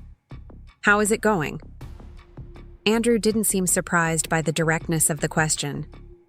It's hard, he admitted. Harder than I expected. Dr. Winters, my therapist, he doesn't let me off the hook for anything. He's helping me see patterns I never recognized before. Like what? Like how I've been making excuses for Mom my whole life, how I learned to anticipate her needs, to manage her emotions, to prioritize her feelings above my own. He stared into his coffee. He called it enmeshment, when there aren't proper boundaries between parent and child, when the child becomes responsible for the parent's emotional well-being. I had never heard Andrew speak this way before, with this level of self-awareness or psychological vocabulary. It was as if he was seeing himself clearly for the first time. And that affected how you responded when I told you about the jewelry, I said, not a question, but an observation. Yes, he acknowledged. My first instinct wasn't to believe or disbelieve you. It was to protect her, to maintain the family system that I've been maintaining my entire life. He looked up, meeting my gaze directly. That doesn't excuse it, but I'm working to understand it so I never make that mistake again. The waitress returned with our pie, creating a momentary pause in the conversation. I took a bite, letting the sweet tart flavor of the berries ground me in the present moment. I'm seeing someone too, I offered. A therapist, I mean. I thought you might be, he said. Is it helping? I considered the question. Yes, though not in the way I expected. I thought she would focus on the theft, on Barbara's betrayal. But she's more interested in how I respond to it, how I set boundaries, how I maintain my sense of self even when others try to undermine it. Andrew nodded. That sounds like good work. It is. I took another bite of pie, then asked the question that had been lingering in my mind. Have you spoken to Barbara recently? His expression tightened slightly. Yes. She calls me every few days. I keep the conversations brief, focused on practical matters. Her move, her therapy appointments, legal issues with the house sale. How is she? Struggling, he said honestly. The reality of what she's done, what she's lost, it's hitting her hard. She's started grief counseling, both for Dad and for everything else. I nodded, appreciating his honesty without feeling obligated to express sympathy. Barbara's journey was her own. My focus needed to be on my healing, on determining what came next for me, for us, potentially. The restraining order was granted, I said, changing the subject slightly. It's for 6 months. I know, Andrew replied. She told me. She understands why you needed it. And you? Do you understand? He didn't answer immediately, seeming to weigh his words carefully. Yes, he said finally. I understand that you need concrete boundaries to feel safe, that words aren't enough, that actions have to match intentions. The way he phrased it, without defensiveness, without trying to minimize my needs, told me more about his growth than any grand declaration could have. Which brings me to the question of what happens next, I said, setting down my fork. The Seattle lease ends in less than 3 months. We need to decide. If we're staying together, he finished quietly. If we still have a marriage worth saving. The directness of his statement caught me off guard. The old Andrew would have avoided the hard truth, would have tried to smooth things over without naming the reality we faced. Yes, I agreed. That's what we need to decide. He reached across the table, not quite touching my hand, but close enough that I could feel the warmth of his skin. What do you want, Jessica? Truly? The question was both simple and impossibly complex. What did I want? Safety? Trust? Love? But those were abstractions. The concrete question was whether I wanted to continue building a life with Andrew, knowing what I now knew about his limitations, about his blind spots, about the work still ahead for both of us. I began, then paused, gathering my thoughts. I want to believe that people can change, that relationships can heal after betrayal, that trust can be rebuilt. I met his gaze steadily. I want to believe that's possible for us. Hope flickered in his eyes, carefully contained but unmistakable. I want that too, he said softly. But wanting isn't enough, I continued. We'd need to rebuild from the ground up. New home, new boundaries, new understanding of who we are, individually and together. I'm willing to do that work, he said immediately, whatever it takes. Even if it means continued distance from Barbara? It was the critical question, the one that would reveal whether Andrew's growth was genuine or merely performative. He didn't flinch from it. Yes, he said firmly. My relationship with my mother needs to change fundamentally, regardless of what happens between us. I've been her emotional caretaker for too long. It's not healthy for either of us. I studied him, looking for any sign of hesitation or insincerity. I found none.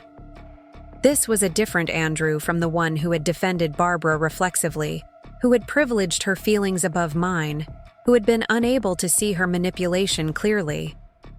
I'd want us to do couples therapy, I said, continuing to outline what reconciliation might require, in addition to our individual sessions. Absolutely, he agreed. I was going to suggest that myself. And I'd want us to start fresh somewhere. New. Not Portland, not Seattle. Somewhere without the shadow of what happened. I've made a decision, I said finally, breaking the comfortable silence. Andrew turned to face me, his expression carefully neutral, though I could see the tension in his jaw, the way his hands gripped the edge of the bench. Whatever you've decided, he said quietly, I want you to know how grateful I am for the time you've taken, for not giving up immediately. These past weeks, talking with you, working on myself, they've been valuable regardless of the outcome. His maturity, his acceptance of whatever choice I might have made, only confirmed that I was making the right decision. I want to try, I said simply, to rebuild, together. The look that crossed his face, hope, relief, joy, all mingled together, made my heart catch. You do? He asked, as if not quite trusting what he'd heard. Yes, I confirmed. Not because I've forgotten what happened, or because I've completely forgiven everyone involved, but because I've seen real change in you, Andrew. Consistent, meaningful change. And because what we had, what we could have again, maybe even stronger than before, is worth fighting for. He reached for my hand then, hesitantly, giving me every opportunity to pull away. I didn't. His fingers interlaced with mine, warm and familiar, and somehow new all at once. Thank you, he said, his voice thick with emotion. I promise I won't take this chance for granted. I'll work every day to rebuild your trust, to be the partner you deserve. I know you will, I said, and I meant it. The Andrew sitting beside me now was not the same man who had doubted me, who had prioritized his mother's feelings over mine. He had done the difficult, necessary work of examining his patterns, of challenging lifelong conditioning, of becoming more fully himself. I was thinking, I continued, about those rental properties we looked at today. The cottage on Pine Street seemed promising. He smiled, understanding the significance of what I was suggesting. It did. Walking distance to the beach, that little office nook for your writing, close enough to Newport that I could commute for interviews. And, I added, far enough from Portland that we'd truly be starting fresh, building something new, on our terms. I'd like that, he said softly. Very much. We sat in comfortable silence as the last traces of sunset faded from the sky, stars beginning to emerge in the darkening expanse above us. Our hands remained intertwined, a physical manifestation of the choice I'd made. To connect, to risk, to believe in the possibility of healing. There's something else I want to tell you, I said after a while. I've decided what to do with the money Barbara sent. Andrew turned to look at me, curiosity evident in his expression. What have you decided? I'm donating it, I said, to a women's shelter in Portland, a place that helps women who are starting over, rebuilding their lives after betrayal or loss or trauma. He nodded slowly, understanding dawning in his eyes. That feels right. It does, I agreed. The money itself doesn't mean anything to me. Can't repair what was broken. But maybe it can help someone else find their way forward. Just like you're doing, he observed quietly. Yes, I said, touching my grandmother's necklace through my sweater, feeling its familiar weight against my skin. Just like that. We walked back to the B&B hand in hand, the night air cool around us, the sound of waves a constant comforting presence in the background. There were still conversations to be had, details to be worked out, healing to be done. The path ahead wouldn't be perfectly smooth. No relationship ever is, especially one rebuilding after betrayal. But as we said goodnight outside my door, Andrew leaning in to place a gentle, tentative kiss on my cheek, I felt a certainty that had eluded me for weeks. We would be okay. Different, perhaps, than we had been before. More aware of our vulnerabilities, more intentional about our choices, more appreciative of what we almost lost. But okay. Perhaps even better than okay. Eventually.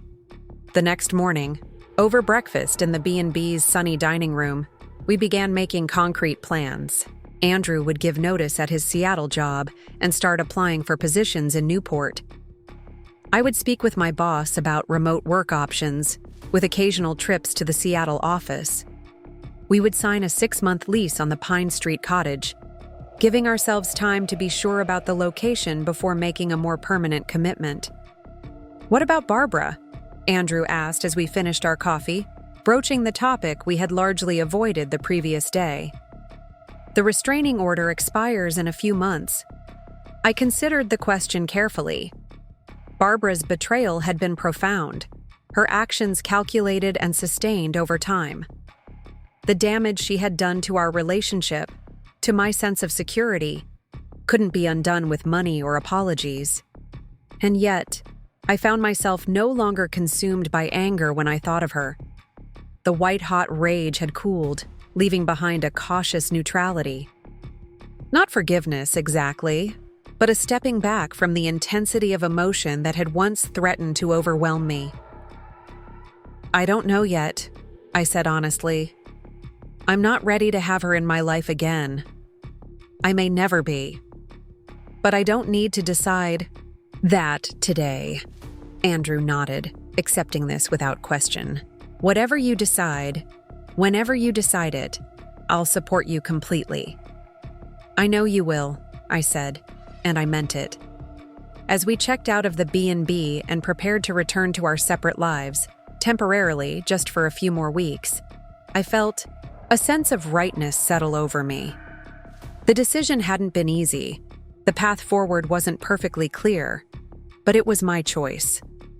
made not out of fear or obligation or habit, but out of a genuine belief in possibility, in growth, in the capacity for people and relationships to change. I thought of my grandmother's words again as we said goodbye in the parking lot, promising to talk that evening to continue our planning.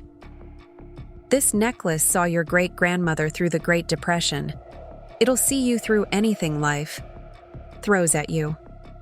She had been right, but not in the way either of us would have expected. The true inheritance wasn't the jewelry itself, precious though it was.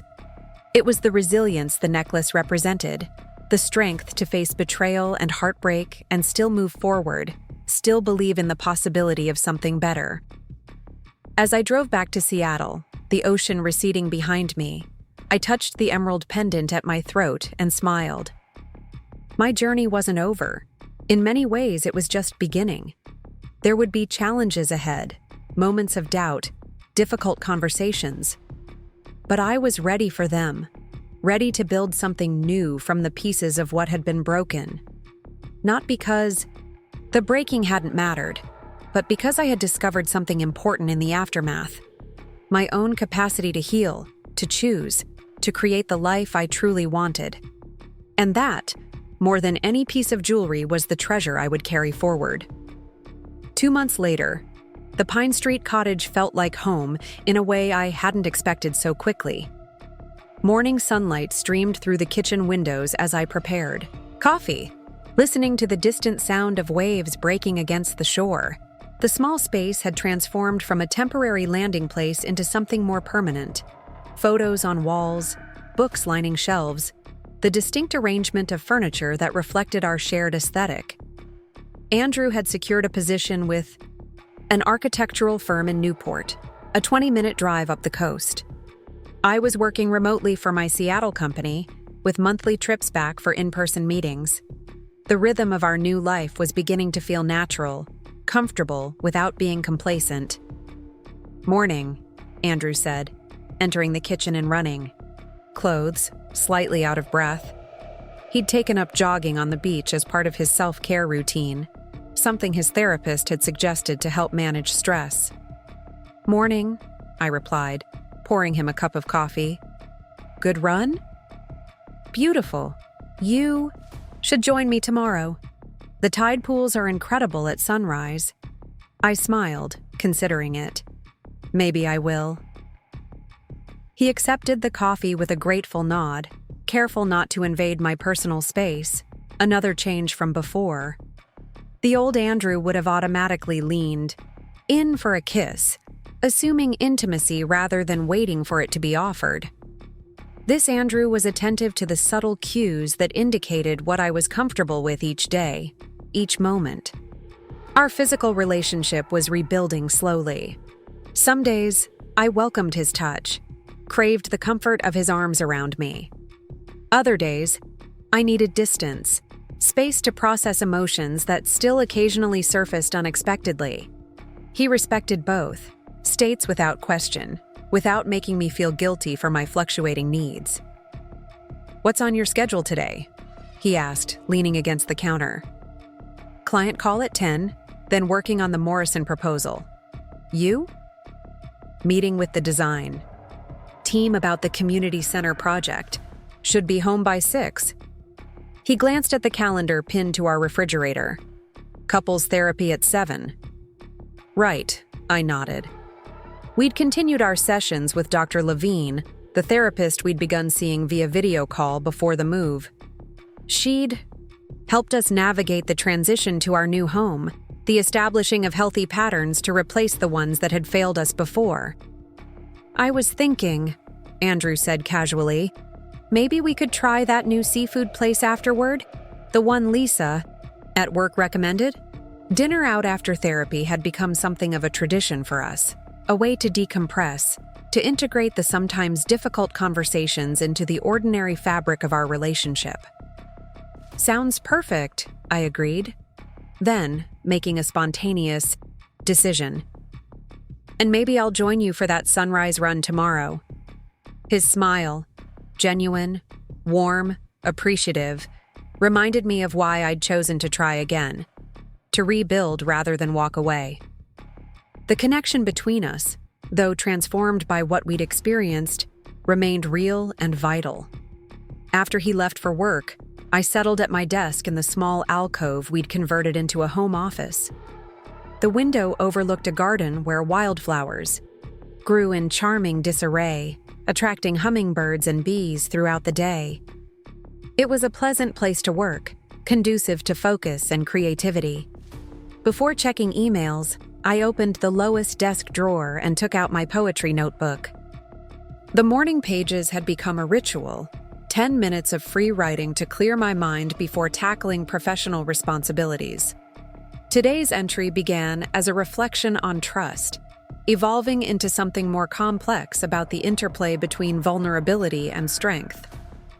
The words flowed easily now, unlike the first raw, painful poems I'd written immediately after Barbara's betrayal.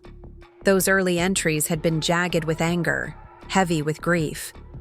Now, my writing carried more nuance, exploring the subtle textures of healing, of rebuilding, of choosing to remain open despite having been hurt. My phone buzzed with a text, interrupting my writing flow.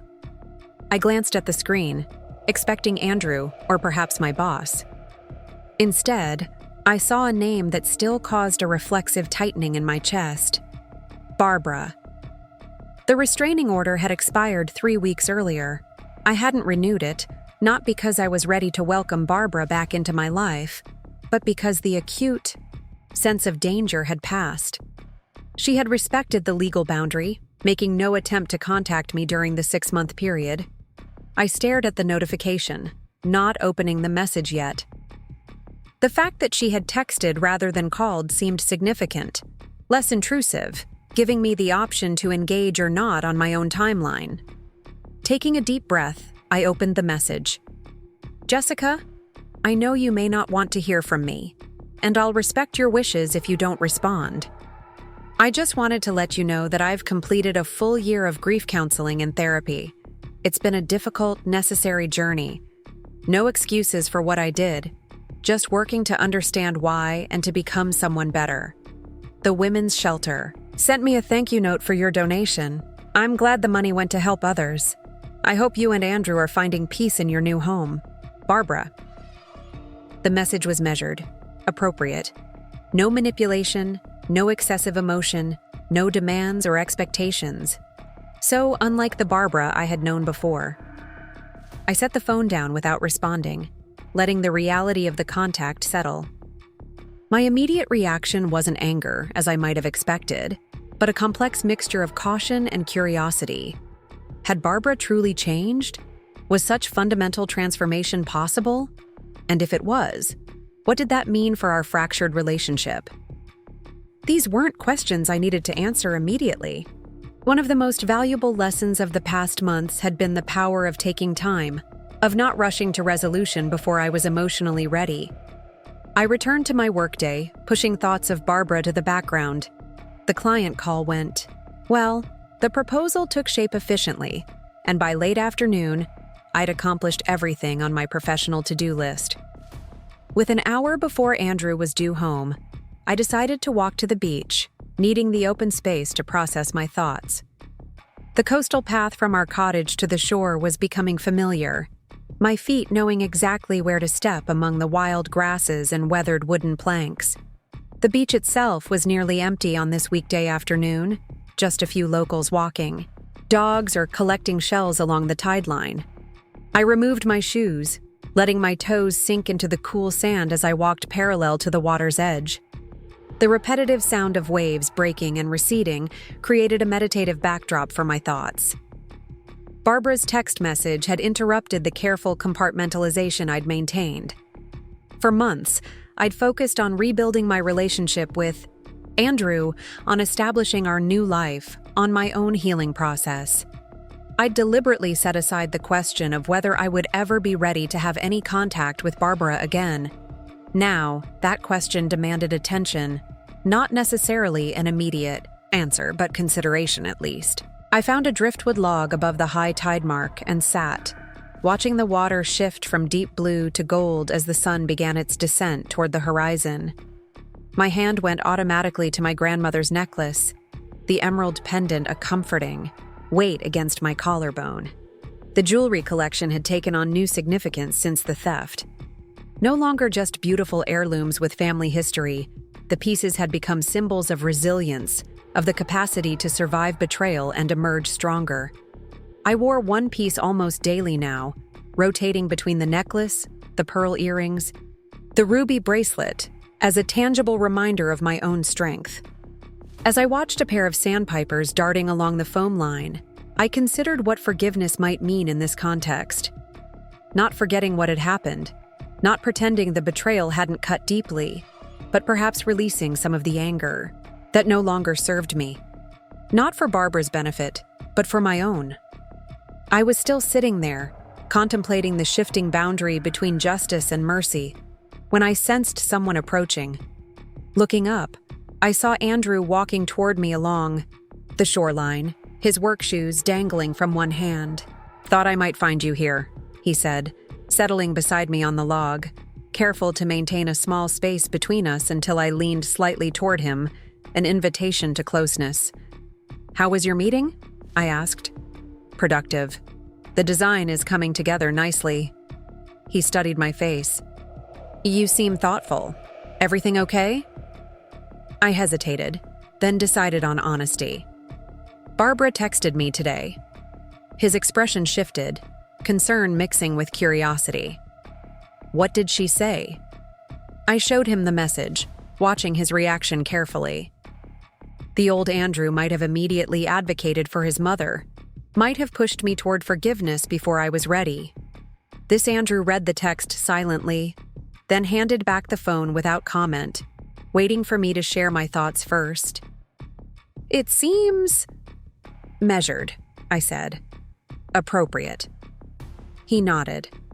"It does. No guilt trips, no excessive apologies, no demands." "Do you think she's really changed?" I asked, genuinely interested in his perspective. His relationship with Barbara had evolved significantly over the past months. They spoke weekly, but their conversations had boundaries Andrew enforced consistently. He no longer served as her emotional caretaker, no longer allowed her to manipulate him with tears or accusations of abandonment. "I think she's trying," he said after a moment's reflection. "The therapy seems to be helping.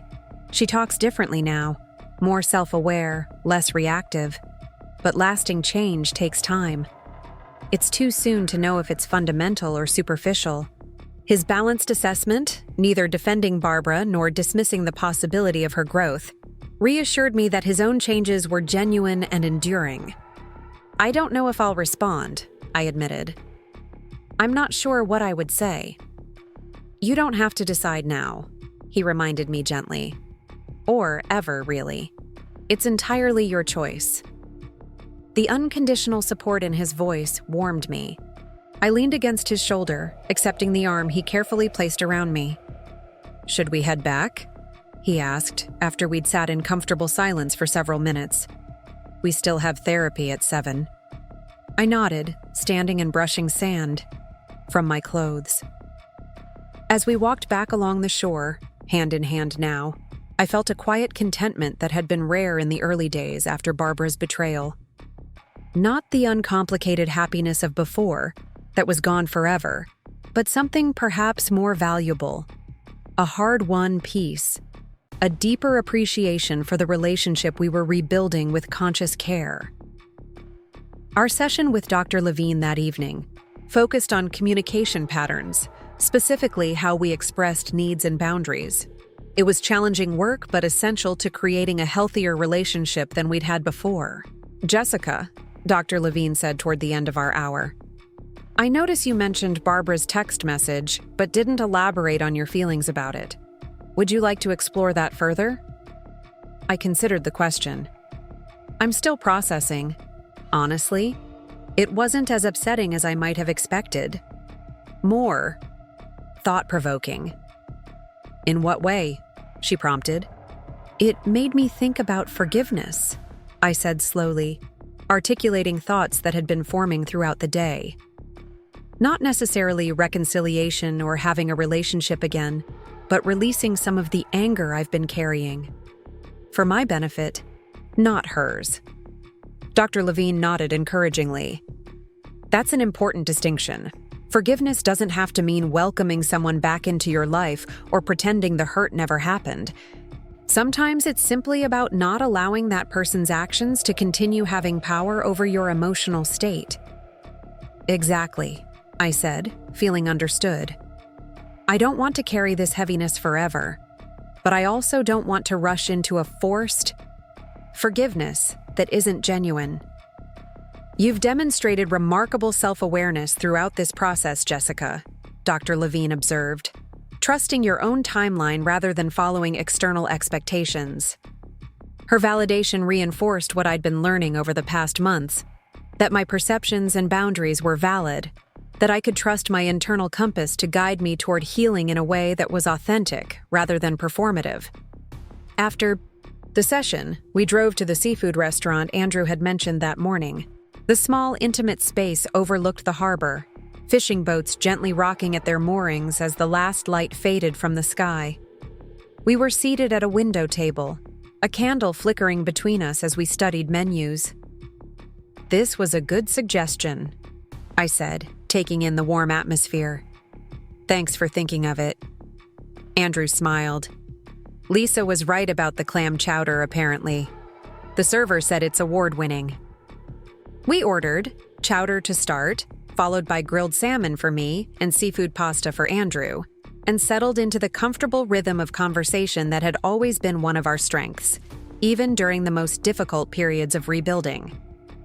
I've been thinking, I said as we waited for our main courses, about Barbara's text. Andrew set down his water glass, giving me his full attention. And? I'm not ready to see her, I clarified immediately. But I'm considering responding to the message. Just briefly, acknowledging it without promising anything. He nodded, careful to keep his expression neutral. What are you thinking of saying? Something simple.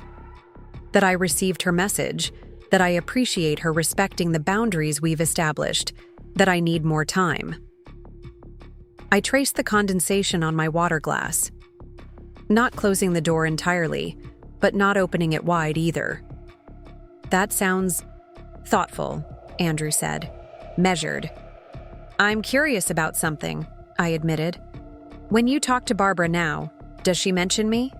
Ask about me? He considered the question carefully.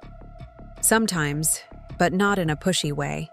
She'll ask how we're settling in, how the move has been. I keep my answers general, respecting your privacy. She hasn't directly asked about seeing you or re-establishing contact. This restraint seemed significant, another indicator that Barbara might genuinely be working on herself, on understanding appropriate boundaries. Our meals arrived, temporarily shifting the conversation to appreciation of the food, which was indeed excellent. As we ate, I found myself remembering a different dinner, years ago, when Barbara had first shown her dismissive attitude toward my family jewelry. Pretty costume pieces, she'd called them, with that subtle condescension that had characterized so many of our interactions. The memory no longer carried the sting it once had. It was simply information, evidence of who Barbara had been then, a data point to consider alongside the person she might be becoming now. You know, I said, setting down my fork, one of the unexpected outcomes of all this is that I value my grandmother's jewelry even more now. Not just for the family history, but for what the pieces represent after everything that happened. Andrew looked interested. What do they represent for you now? Resilience, I said without hesitation. The ability to survive difficulty intact, to maintain value and beauty even after being treated carelessly. I touched the emerald pendant at my throat. My great-grandmother wore this during the Depression. My grandmother during World War II. Now I've worn it through my own crisis. It connects me to their strength. That's beautiful, Andrew said, softly. A legacy more valuable than the gems themselves. After dinner, we walked along the harbor promenade, where strings of lights reflected in the dark water. The evening had turned cool, and Andrew offered his jacket, which I accepted, with a smile. These small courtesies, once taken for granted, now felt meaningful, conscious choices to care for each other rather than automatic gestures.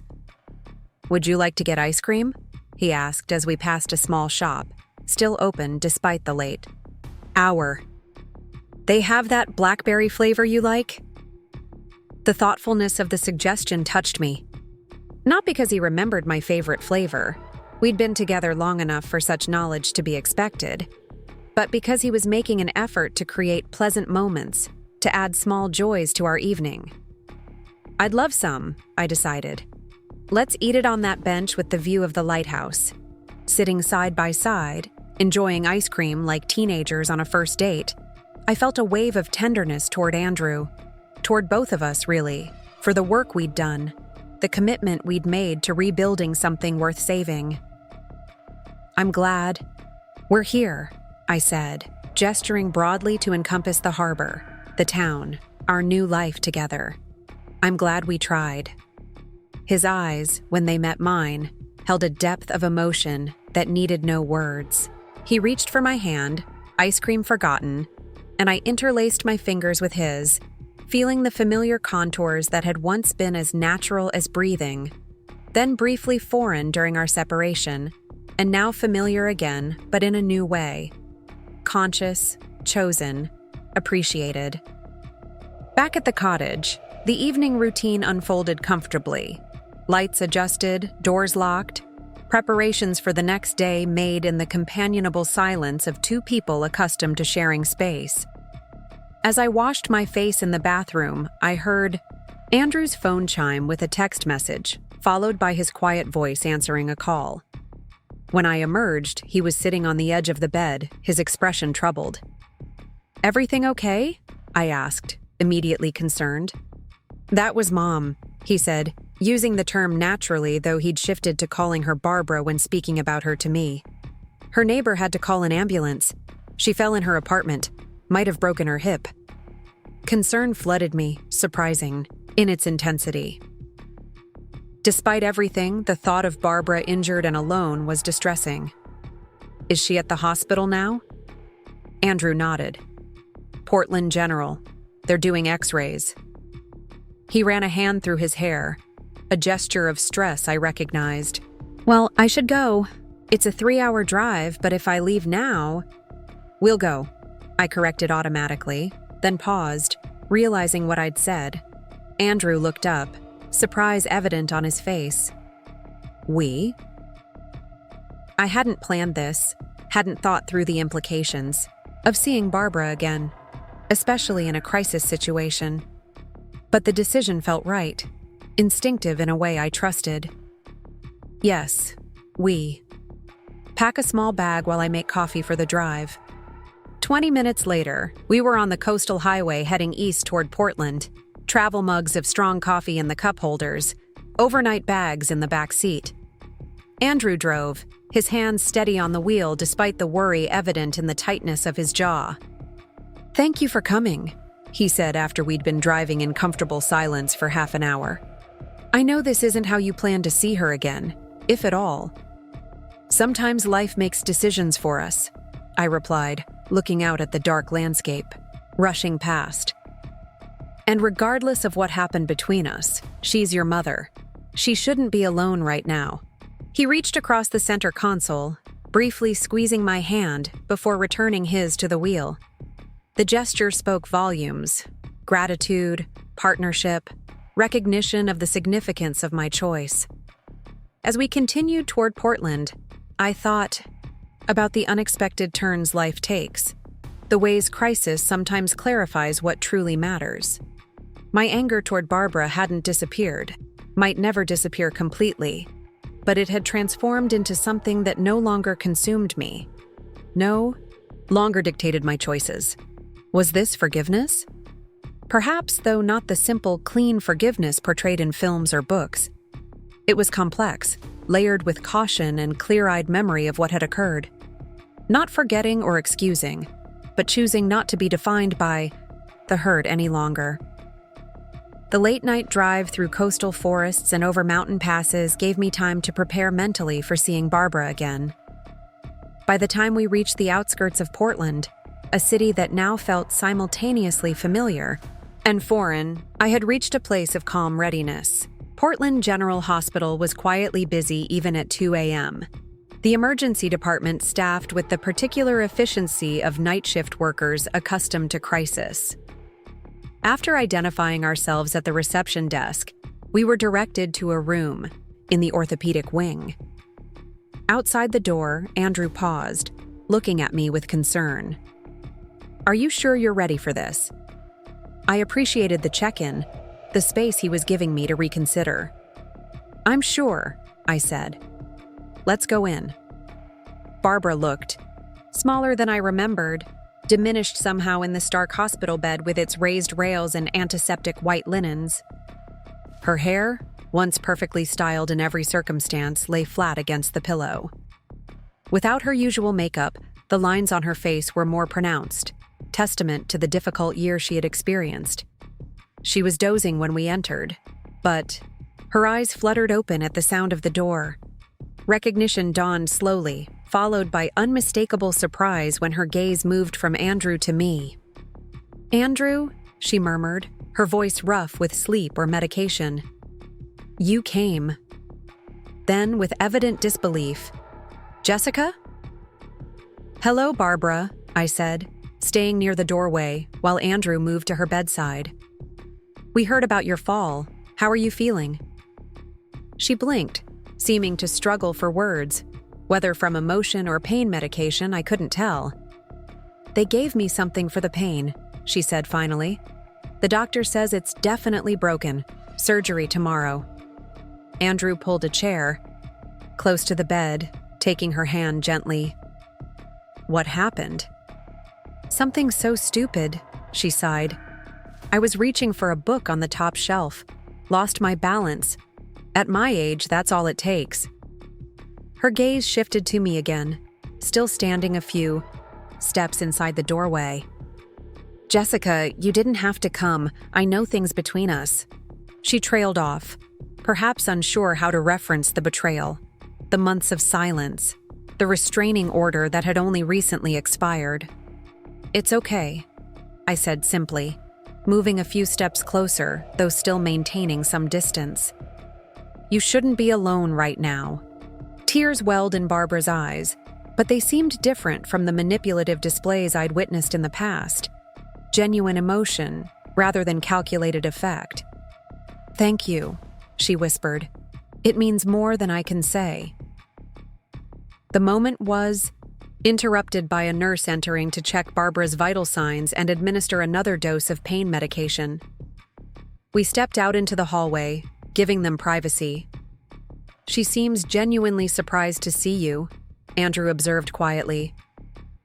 "I'm a bit surprised myself," I admitted. "But it felt like the right thing to do." He smiled, a flash of the old warmth that had first drawn me to him years ago. "You continue to amaze me with your capacity for compassion." The nurse emerged, informing us that Barbara would likely sleep now until morning. "Surgery is scheduled for 10 a.m., she added. "You should get some rest yourselves. There's a family waiting room down the hall with recliners if you want to stay." We thanked her and decided to check into a hotel instead, planning to return early the next morning. As we drove through the nighttime streets of Portland, passing familiar landmarks that now seemed to belong to a different chapter of our lives, I felt a curious sense of completion, as if the narrative that had begun with betrayal in this city needed to find some form of resolution here as well. The hotel was a generic chain near the hospital, but the room was clean and comfortable. As we prepared for a few hours of sleep before returning to the hospital, Andrew watched me with a thoughtful expression. "What are you thinking?" I asked, sitting on the edge of the bed to remove my shoes. "Just that life is unpredictable," he replied. "This morning we were having coffee in our kitchen on the coast.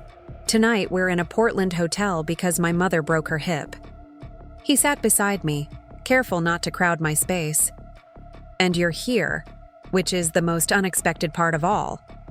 I nodded, understanding his surprise. It wasn't a calculated decision. It just felt necessary. Right. Like a step in your own healing process. Maybe, I acknowledged. Or maybe just basic human compassion. Barbara hurt me deeply, but seeing her vulnerable, in pain, it puts things in perspective. We talked a while longer, processing the unexpected turn of events, before finally settling into bed for what remained of the night. As I drifted toward sleep, I thought about the many forms healing can take. Rarely linear, often surprising in its manifestations.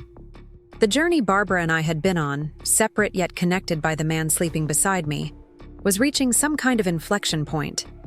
Not an ending exactly, but a shift towards something not yet defined. Morning came too quickly, hastened by hospital schedules that paid no heed to late-night arrivals. We showered, dressed, and returned to find Barbara awake and being prepared for surgery. She looked anxious but managed a smile when she saw us. "You came back," she said, relief evident in her voice. "Of course we did," Andrew replied, taking her hand. "We'll be here when you get out of surgery." "Jessica," Barbara said, turning her gaze to me. "Could I speak with you alone for a moment, before they take me?" Andrew looked at me questioningly. I nodded and he stepped out into the hallway, closing the door softly behind him. Barbara adjusted herself slightly in the bed, wincing with the movement. "I didn't get to respond to your text yesterday," I said, moving closer to the bed so she wouldn't have to strain to speak. "But I want you to know I received it." "Thank you," she said quietly. "I wasn't sure if you would." She hesitated, then continued. "I didn't expect to see you again, especially not like this. But I'm grateful you came." "Barbara," I began, unsure exactly what I wanted to say, but feeling the need to speak truthfully. "What happened between us? It can't be undone. The trust that was broken. I don't know if it can ever be fully restored." She nodded, accepting this without protest. "I understand that. I don't expect forgiveness or a relationship like before. I just want you to know that I truly regret what I did, not just because I got caught, but because I finally understand the hurt I caused." The sincerity in her voice gave me pause. This was not the Barbara I had known before. The woman who manipulated, who deflected responsibility, who could never admit wrongdoing. "Your therapy," I said. "It seems to be helping." "It's been illuminating," she replied. "Painful, but necessary. Richard's death brought out the worst in me, but the seeds were there long before. The fear of losing control, of being abandoned. The ways I manipulated Andrew and others to feel secure." She met my gaze directly.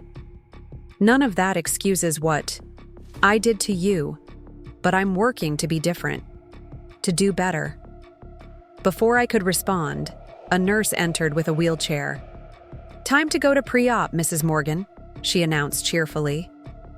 Barbara looked at me, something like panic flashing in her eyes. I found myself reaching for her hand, a spontaneous gesture of comfort I hadn't planned. "We'll be here when you wake up," I assured her, surprising myself with the certainty in my voice. "Try not to worry." Relief softened her features. As the nurse helped her into the wheelchair, she kept hold of my hand until the last possible moment. "Thank you, Jessica," she whispered, "for everything." As she was wheeled away, I stood motionless, processing the unexpected exchange. There had been no manipulation in Barbara's words or manner, no guilt-tripping or excessive emotion. Just simple gratitude, honest acknowledgement of wrongdoing, and acceptance of the consequences. Perhaps people really could change, I reflected, as I went to find Andrew in the waiting room. Not overnight, not completely, but genuinely and meaningfully if they did the difficult, necessary work. The surgery would take several hours. As Andrew and I settled in the waiting room with terrible coffee and outdated magazines, I felt a curious sense of peace. Not forgiveness exactly, that might come later or might not, but something adjacent to it. A willingness to remain open to possibility, to not allow past hurt to dictate future choices. It reminded me, in some ways, of the decision I'd made about my marriage months earlier, to give space for transformation, to acknowledge the potential for growth, to not close doors prematurely out of fear or anger. As we waited for news of Barbara's surgery, I leaned against Andrew's shoulder, drawing comfort from his steady presence. Whatever came next, with Barbara, with our life on the coast, with the ongoing process of healing, we would face it together, with clear eyes and open hearts. Not naively trusting, but consciously choosing to remain open to the possibility of change, of growth, of redemption. That possibility, I was beginning to understand, was perhaps life's greatest gift. To all of us. Barbara's recovery transformed our relationship in ways none of us could have anticipated. After her surgery, she needed significant rehabilitation. The small apartment she'd moved to after selling her house wasn't suitable for someone with limited mobility, so we made a decision that surprised even me. We invited her to stay in our guest room at the coastal cottage for her 6-week recovery period. It wasn't an easy choice. The woman who had violated my trust so profoundly would be living under our roof, present in the sanctuary we'd created for our healing. But the woman I met in that hospital room wasn't the Barbara I had known before. Pain, loss, therapy, and genuine remorse had changed her fundamentally. The first few days were awkward, all of us navigating new boundaries with careful politeness. Barbara was determined not to impose, often apologizing for simple requests like help reaching a glass or adjusting her pillows. I found myself reassuring her that it was okay to need assistance, an unexpected role reversal that wasn't lost on any of us. One evening, while Andrew was working late, I brought tea to Barbara in the guest room. She was sitting in the armchair, by the window, watching the sunset paint the ocean in shades of amber and rose. "It's beautiful here," she said as I set the cup on the side table. "I understand why you chose this place. It feels healing." I nodded, taking a seat on the edge of the bed across from her. "It's been good for us. A fresh start."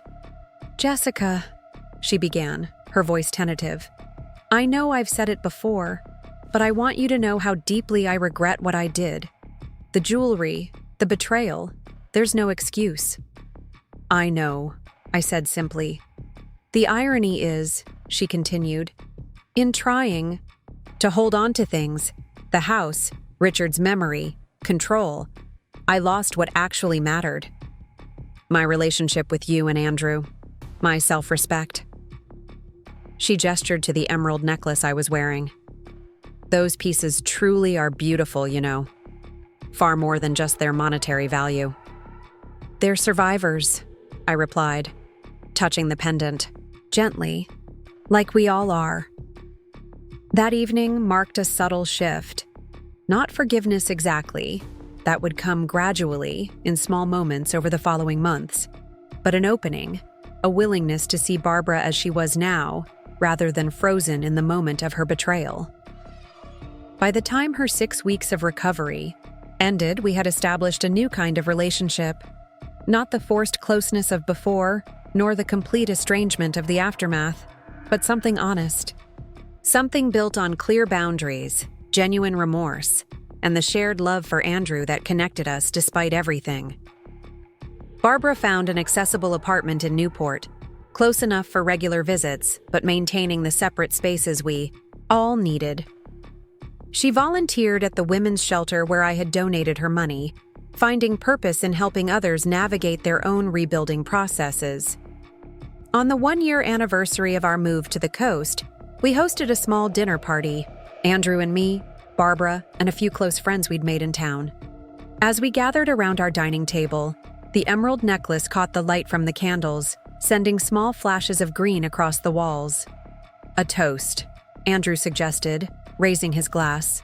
"To resilience, to second chances, to finding beauty even after being broken." As our glasses clinked together, I looked around the table at these people who had become my chosen family. The path here hadn't been straightforward. It had been messy, painful, illuminating. But watching Barbara laugh genuinely at something, our neighbor said, seeing Andrew's relaxed smile, feeling the weight of my grandmother's necklace against my skin, I knew we had arrived exactly where we needed to be. Not at an ending, but at a beginning built on stronger foundations than before. A life where trust wasn't taken for granted but consciously cultivated. Where forgiveness wasn't an obligation but a choice renewed each day. Where family meant not just those we're born to but those we choose to journey with, even after betrayal. The emeralds gleamed in the candlelight, no longer just symbols of what had been lost, but testaments to what had been found on the other side of pain. Resilience, wisdom, and the courage to remain open-hearted in a world where trust is always, inevitably, a risk worth taking. Up next, you've got 2 more standout stories right on your screen. If this one hit the mark, you won't want to pass these up. Just click and check them out. He nodded, glancing out the window toward the ocean visible in the distance. Somewhere like here, maybe? The idea had been forming in my mind throughout the afternoon. This coastal town, far enough from Portland to feel like a fresh start, but close enough that we could maintain our careers with some adjustments. A place where the constant presence of the ocean might remind us that change was natural, that nothing stayed the same, that there was beauty in transformation. Maybe, I allowed, not quite ready to commit, but open to the possibility. I'd need to talk to my boss about remote work options. My project in Seattle wraps up in 6 weeks, Andrew said. I've been offered a permanent role there, but I could look for positions along the coast instead. There are several firms in Newport that might be a good fit. We were planning, hypothesizing, imagining a future together. A future that just weeks ago had seemed impossible. It was tentative, fragile, but it was something. A beginning, perhaps. This doesn't mean I've decided, I cautioned, not wanting to create false expectations. I'm still processing. I know, he assured me. I'm not presuming anything. Just exploring possibilities, like you said. No pressure. We finished our pie in companionable silence, the conversation shifting to lighter topics. A film he'd seen recently, a book I was reading, the quirky names of shops we'd noticed in town. It felt almost normal, almost like the easy comfort we'd once shared. Almost, but not quite. There was a new carefulness between us, a heightened awareness of each other's boundaries and feelings. After we paid, Andrew suggested a walk on the beach. The afternoon sun had emerged from behind the clouds, casting a golden glow over the water. We strolled along the shoreline, maintaining a small but significant distance between us, neither reaching for the other's hand but walking in step nonetheless. "Tell me something I don't know about you," he said suddenly, breaking a comfortable silence. I glanced at him, surprised by the request. "After 6 years of marriage?" "Especially after 6 years of marriage," he replied. "I've been thinking about how easy it is to stop truly seeing someone you live with, to think you know everything about them, to stop being curious." It was an insightful observation, one that resonated with me. How often had I assumed I knew exactly what Andrew would say or do in any given situation? How often had I been surprised when he defied those expectations, for better or worse? "I've been writing poetry again," I offered, sharing something I hadn't told anyone. Since everything happened, just for myself, in a notebook I keep by the bed. His eyebrows rose slightly. "Really? You used to write in college, right? Before we met?" "Yes," I confirmed, pleased that he remembered this detail from our early dating conversations. "I stopped when work got busy, when life got busy. But Lately, it's been helping me process things. Would you ever share any of it? He asked carefully. Not that you have to, of course. I considered the question. My poems were raw, unfiltered expressions of anger, grief, confusion, hope, all the complex emotions I'd been grappling with. Sharing them would be an act of vulnerability, of letting Andrew see the unedited landscape of my heart. Maybe someday, I said. Not yet. There's still two. Immediate. He nodded, accepting this boundary without question. Your turn, I prompted. Tell me something I don't know about you. He was quiet for a moment, seeming to search for the right thing to share. I've been having nightmares, he admitted finally. About losing you. About making the wrong choice and watching you walk away forever while I just stand there, unable to move or speak. The confession caught me off guard with its honesty, its unvarnished emotion. In the dreams, he continued, I keep trying. To call out to you, to tell you I'm sorry, that I made a terrible mistake, but no sound comes out. And then I wake up in a panic, reaching for you, but you're not there. I didn't know how to respond. The image he described was painful, revealing a depth of fear and regret I hadn't fully appreciated. I'm not telling you this to make you feel guilty, he added quickly, reading my expression. Just answering your question honestly. The possibility of losing you permanently, it's my greatest fear right now. We had reached a collection of tide pools, small worlds teeming with life, starfish clinging to rocks, hermit crabs scuttling across sand, anemones waving delicate tentacles in the aisle, shallow water. We paused to watch them. These creatures adapted to constant change, to the rhythm of submersion and exposure that governed their existence. I haven't decided to leave, I said finally, keeping my eyes on a particularly vibrant purple starfish. But I haven't decided to stay either. I need to trust my instincts again. To know that whoever I choose to be with respects my perception of reality. That's fair, Andrew said quietly. More than fair. We continued walking, the conversation ebbing and flowing naturally. As the sun began to sink toward the horizon, casting long shadows across the sand, a tacit understanding formed between us that our time together was drawing to a close. Where are you staying tonight? Andrew asked as we turned back toward the parking lot. I booked a room at that bed and breakfast we passed on the way in, I said. Just for one night. I'm driving back to Seattle tomorrow. He nodded, not inviting himself to join me, not pushing for more than I was ready to give. When might you make a decision? About us? It was a reasonable question, but one I couldn't answer with any certainty. I don't know exactly, I said honestly, but I won't leave you hanging indefinitely. That wouldn't be fair to either of us. Thank you, he said simply. For today. For being willing to talk, to explore possibilities. It means more than I can express. As we reached my car, an awkward moment arose. How to say goodbye.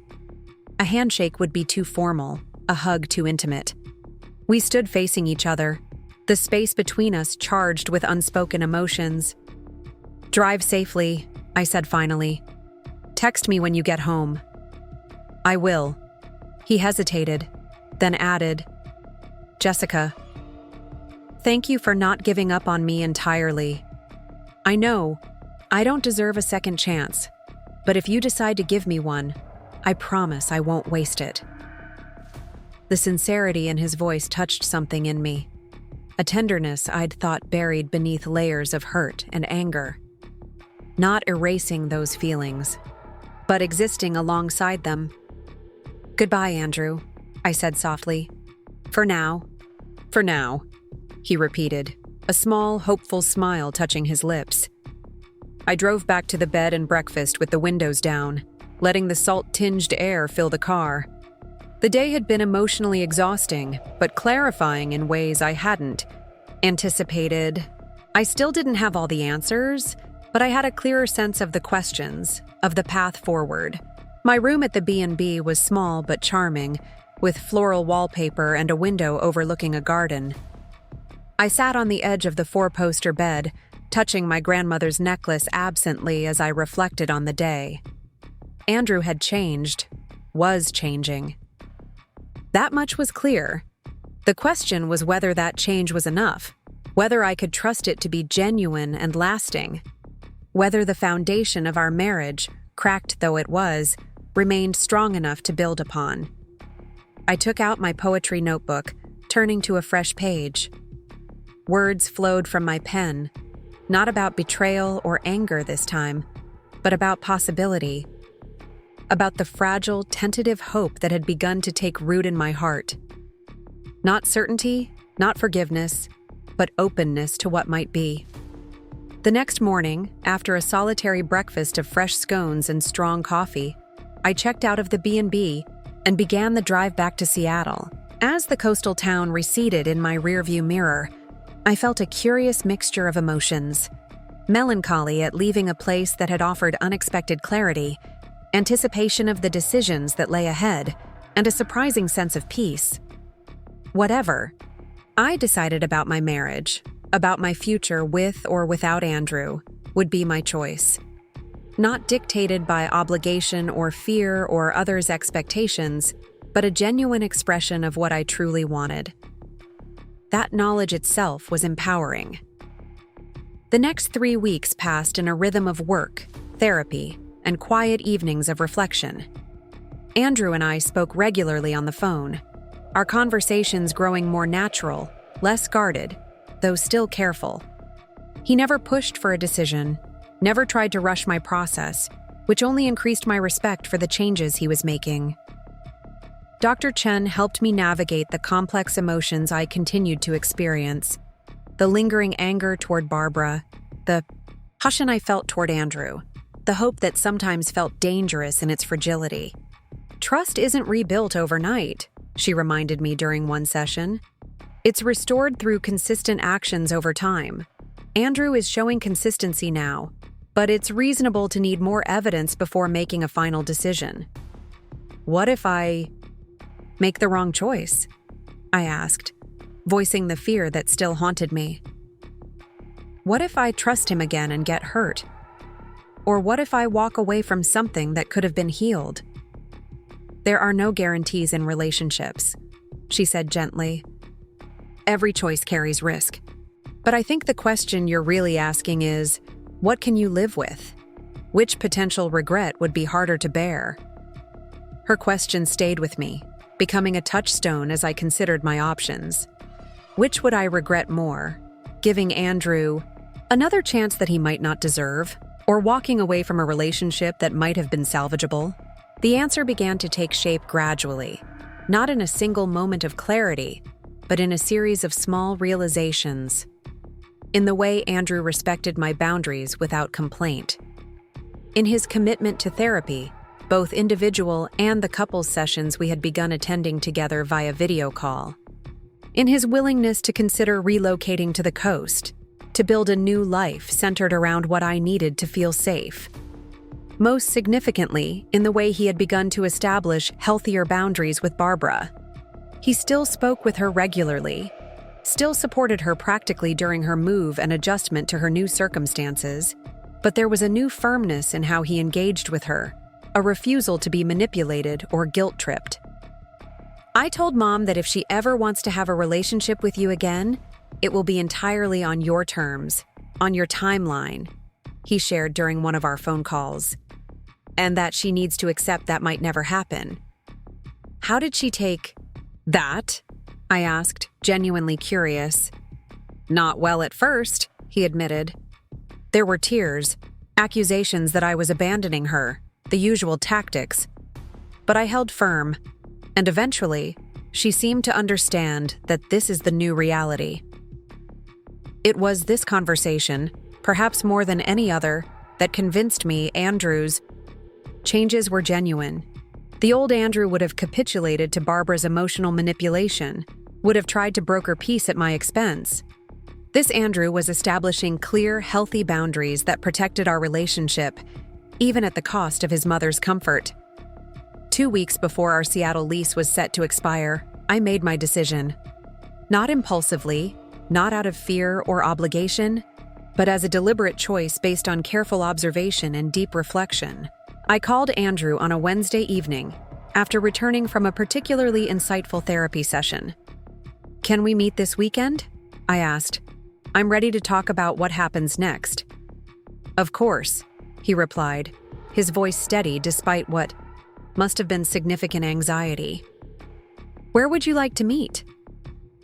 "Actually," I said, "I was thinking we could go back to the coast, to that town we visited, spend the weekend there, really get a feel for the place." There was a brief pause before he responded, hope evident in his voice. "I'd like that very much." That weekend found us back in the coastal town, staying in separate rooms at the same B&B I'd visited before. We spent Saturday exploring, walking, the beach, visiting small shops, talking to locals about the community, looking at rental properties. The conversation was easy, natural, though undercut with awareness that a significant decision loomed. That evening, after dinner at a small seafood restaurant overlooking the water, we walked to a viewpoint where benches faced the sunset. The sky was ablaze with color, orange and pink and gold reflected in the water below. We sat side by side, close but not touching, watching nature's daily spectacle.